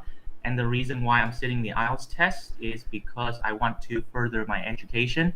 More specifically, I need a band 8.5 overall to be eligible for my master's degree in English linguistics. All right. And having said that, let's jump into part 3 question, Kevin. Here we go. Are you ready? Yes. All right. What are some of the biggest sporting events in the world, and where are they held? I think the 2 biggest sporting competitions in the world right now are the Olympics and the World Cup. The locations or the venues for these events are usually the stadiums in first world countries or developed countries. But sometimes they are hosted by different developing countries, like back in 2000, if I'm not mistaken, Japan and Korea hosted the Olympics. Why are these such big events in the world? I guess perhaps it's because they have millions, if not billions, of viewers around the world, or even spectators coming directly to the host country to spectate the events. And they are also one of the most highest grossing industries, with athletes and coaches making billions per year. All right, let's stop there. Adam, I'm still talking to you through YouTube, so let's try this. Let me know if it's better. Adam, give us your feedback, what you think about this.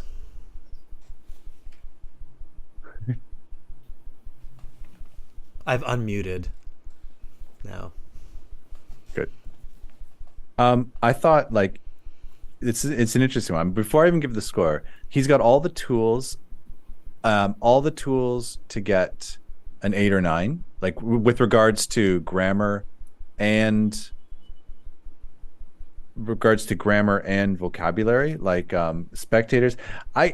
I think I'm not sure if spectate is a verb. Like it's certainly one I don't use, nor can I recall seeing. Adrian, I do. Yes. I mean, this is where our English differs. English is huge, right? Yes, to spectate, I believe. Yeah, yes. I know, but like it's just I've always, but yeah, it's correct. It's just but I really like the venues. It just you I don't know how else to say it. Like it's definitely like an 8. There were no noticeable that I caught vocabulary. The range was good. The range was good for grammar.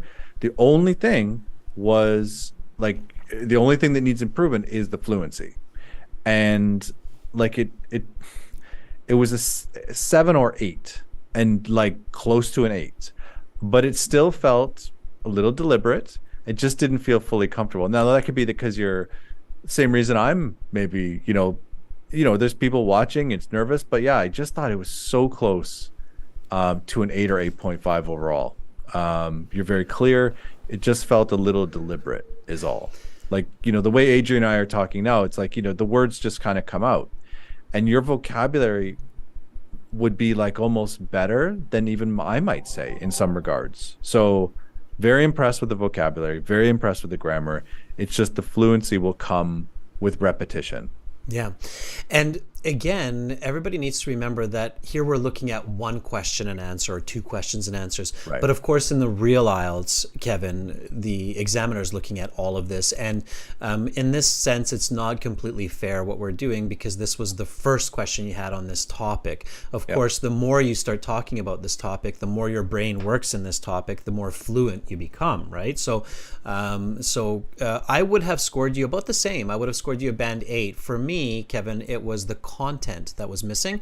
So I felt like you had good vocabulary and you had good answers, but they didn't have enough detail or complexity. So I felt like they were somewhat simple in content. So you said, I think the 2 biggest sporting competitions in the world are the World Cup and the Olympics. They are held in developing and wealthy countries. And for instance, they're like, why, right? Because it costs $1 billion to host the Olympics, and it's just not affordable for many of the poorer countries. So countries like the big countries like Brazil, United States, Russia, Canada, UK tend to host the Olympics, right? So it's that content that I felt could have given you more of a score, more of a range, and potentially more fluency as well, Kevin. So really think about that explanation example concept when you're going into those answers. Does that make sense? Absolutely, sir. Okay, Kevin. I'm sorry for the delay. I think just a minor disagreement. Like I felt anyway, part of what right? So he was saying, we're trained as examiners is like a lot of Mr. people think Adams there's one follow-up question. I felt like his so answer was good enough. Like I mean, I plugged in it was good enough. Like I couldn't from another say device his and, like this is where the examiner able would to kind of follow like what in Mr. the Adams is saying. in the book it's called a 2-way discussion. And a lot of people train for are you still like with me, Mr. Adrian? these Yes. longer answers, and that's a smart strategy Yes. because if you're in control of the conversation, Just then the examiner can I have can't just trip a you small up. question? But what Just I- a sec, in- Kevin. Just a sec. Sorry, guys. Sorry. We're talking over top of each other because of the multiple systems, but just Right. just give it a second, right? It's the unfortunate 6-second delay with YouTube that makes it tricky, everyone. So there's 2 interesting concepts going here. Now, here's a great test of English for everybody. Were you able to follow both Kevin and Adam at the same time? I was. So I listened to both Adam and I listened to Kevin at the same time, and they were both talking about an interesting concept. So we'll cover both of these. Adam, was disagreeing with some of what I said, and he had an interesting idea there. So let's listen to Adam first, and then Kevin will listen to you. Okay, so just a sec, Kevin. All right, go ahead, Adam. So Adrian's point is it's very apt, or it's very appropriate, because I do kind of train people to kind of control the conversation, because then you're limiting the amount of time the examiner might take you off, like take you away from your comfort zone. But I felt like it was enough, because as Adrian said, you could say, well, why do you think it is often first world countries, right? And then that could be, that could be like a conversation. Like there could be 2 or 3 follow-up questions, right? Like it's literally called part 3, two-way discussion. They don't often become discussions, but they can be. And I was pretty satisfied with the amount. It could have been longer, but it wasn't too short either, I thought. So this is a really important point, everybody, is that examiners don't have the exact same concept of what is enough or what is more. You have to feel the conversation in some sense, and of course that's a part of that band 789. Kevin, please go ahead and state your question. I think that was a good question that you had going there too. So go ahead, Kevin. Yes. So unfortunately, my question, this one is more about the writing test. So is it appropriate for me to ask it right now, Mr. Adrian? Go ahead, yeah. I really have. Yes. So, hello, Mr. Adam. I don't think I can hear you very well, but I will probably watch the recording again. It's such a pleasure to meet you. Anyway, so my question is, for the writing section, especially writing task 1 for the process task, as an applied linguistic major, I learned that the use of subordinating and coordinating conjunctions, subordinating conjunctions, it suggests that the clause, the main clause has more important details than the other clause. So is that applicable for the IELTS test? Because I noticed that when there are samples online, and this detail is not really followed strictly. And I'm on delay. Is it okay, Adrian? Yeah, I can restate that question as well. No, I caught it actually, thankfully. So I just didn't know how much dead time I was leaving. I don't. First of all, thank you for the kindness. But like you said, maybe I did miss part of it. Like you're saying, like to put more emphasis on the subordinating clause, or which? Yes, that was it. So I think what Kevin was saying is that when you're writing, and Kevin, that's not just for writing. We could take that and think about it in the context of speaking as well. So if you're familiar with the correlative subordinating conjunctions, and the subordinating conjunction is made up of 2 phrases: the subordinate and the main clause, also called the dependent and independent clause. And the question here is it true that the subordinate clause or the dependent clause will carry more weight than the main or the independent clause? So let me give everybody an example of what Kevin is saying here. So what he would say is something like, let's say, although wealthy countries host the Olympics, they have been held in developing countries as well. So in this case, the dependent clause is this piece here, the although wealthy countries host the Olympics. So what Kevin is asking is it true that that part of the sentence, of this complex sentence, carries more emphasis, carries more weight than the second part, which would be in this case considered the main clause? That was the question, Adam. I just think, like, I wouldn't worry about separating. Like they've been held in developing. If you reverse it, right, they've been held in developing countries, even though wealthy countries host it. Like, I think it's like this looks more academic, of course, but I mean, like, it's not. It really depends on what you want to emphasize. Like, that's not I don't want to give like a cop-out answer, but like, I think the exact wording of this is perfect, right? And I'd like to hear Adrian's opinion, but it depends on the appropriacy of it, and this is very appropriate. And as far as like one being more than the other, no, it's kind of how they go together. rather than like one being emphasized. Yeah, this is right. So what Adam is saying is true. This is a very complicated topic. And when you do get into those high levels of English and literature, you can start to think about it this way. Firstly, I think it's too much for the IELTS. I don't think you have to understand English literature at this level for the IELTS. Now, for you, Kevin, for somebody who's in linguistics, sure. Yeah, it becomes much more interesting. There is, and this comes from psychology as well, there's what's called a recency effect. So what that means is that what we hear or see first often will carry weight or added weight or emphasis. So here, because we see the although wealthy countries host the Olympics, and that's what we hear first, that's what we target first with our attention. So it's possible that that carries more weight. But as Adam said, we can reverse that and we can make the main clause carry that emphasis. So we can say the Olympics have been held in developing countries, although wealthy countries do host the Olympics more often. So we can, and that's the reason that we can switch the main clause with the dependent clause. So it's not that, Kevin, it's not so much that the subordinate clause has more of the emphasis, rather in writing what comes first, or speech what comes first, and also the intonation. So especially in speaking, how we say it, what we tend to put the stresses on or the emphasis on in our intonation can affect the emphasis as well. So there's multiple pieces there. And yes, I mean, students, once you get to those intermediate advanced levels, you want to look at language at this level of detail, because not just for the IELTS, but for your professional and academic life, it's a big part of achieving success. So yes, you do. Kevin, I hope does that kind of answer your question, Kevin, between Adam and I? Yeah. Yes. Okay. Absolutely.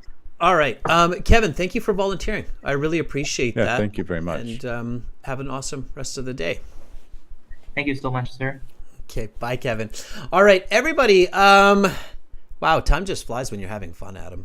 We've been at this for more than 2 hours, and Chen and Carolina and a lot of our viewers have stuck it out with us. They've been here with us for the whole 2 hours. So how does everybody feel about that? How did everybody feel about being in such a long lesson? Did everybody notice the time that we've been here for this long?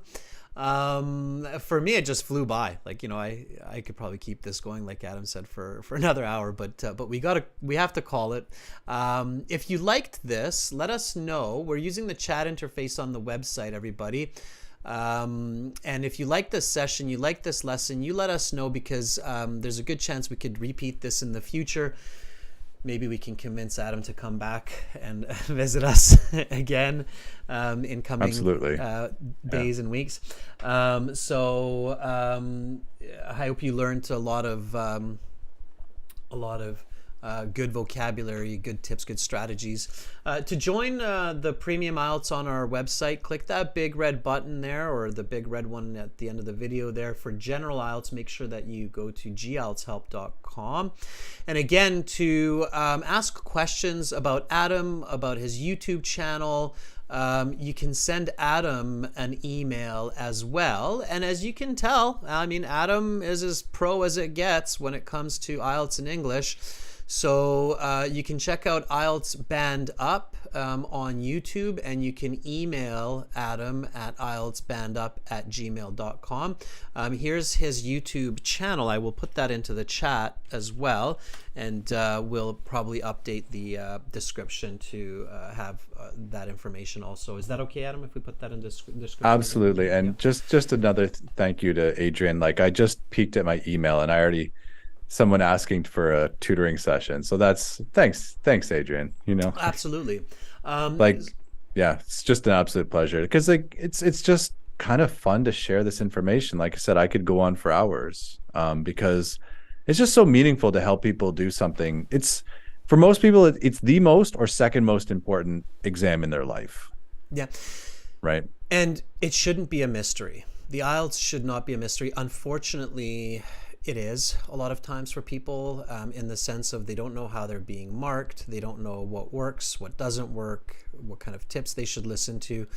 And it's a difficult situation, Adam, that, as you said, it's arguably top three most important tests a person will take in their life, and they probably have more confusion about it than any other test that they take, which is not good. So we're here to help with that. We're here to create clarity, guidance, direction, and you can join these live classes weekly. I'll be back on Tuesday with more live classes.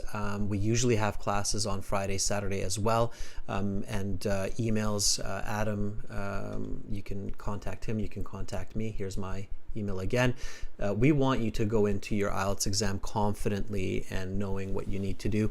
Thank you so much to all of our members. Thank you, moderators. Chen, Carolina, you've been so fantastic today helping us out. Thank you to all of our viewers.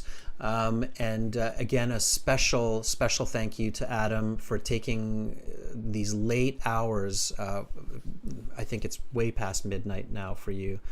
1:10 a.m. Yeah, but like I it's said, 1:10 in the morning. I mean, when you're doing something fun, it doesn't matter. So yeah. Thanks, Adrian. So let's give Adam a big, give him some emojis there in the chat. He deserves it. He deserves it the most today, I think.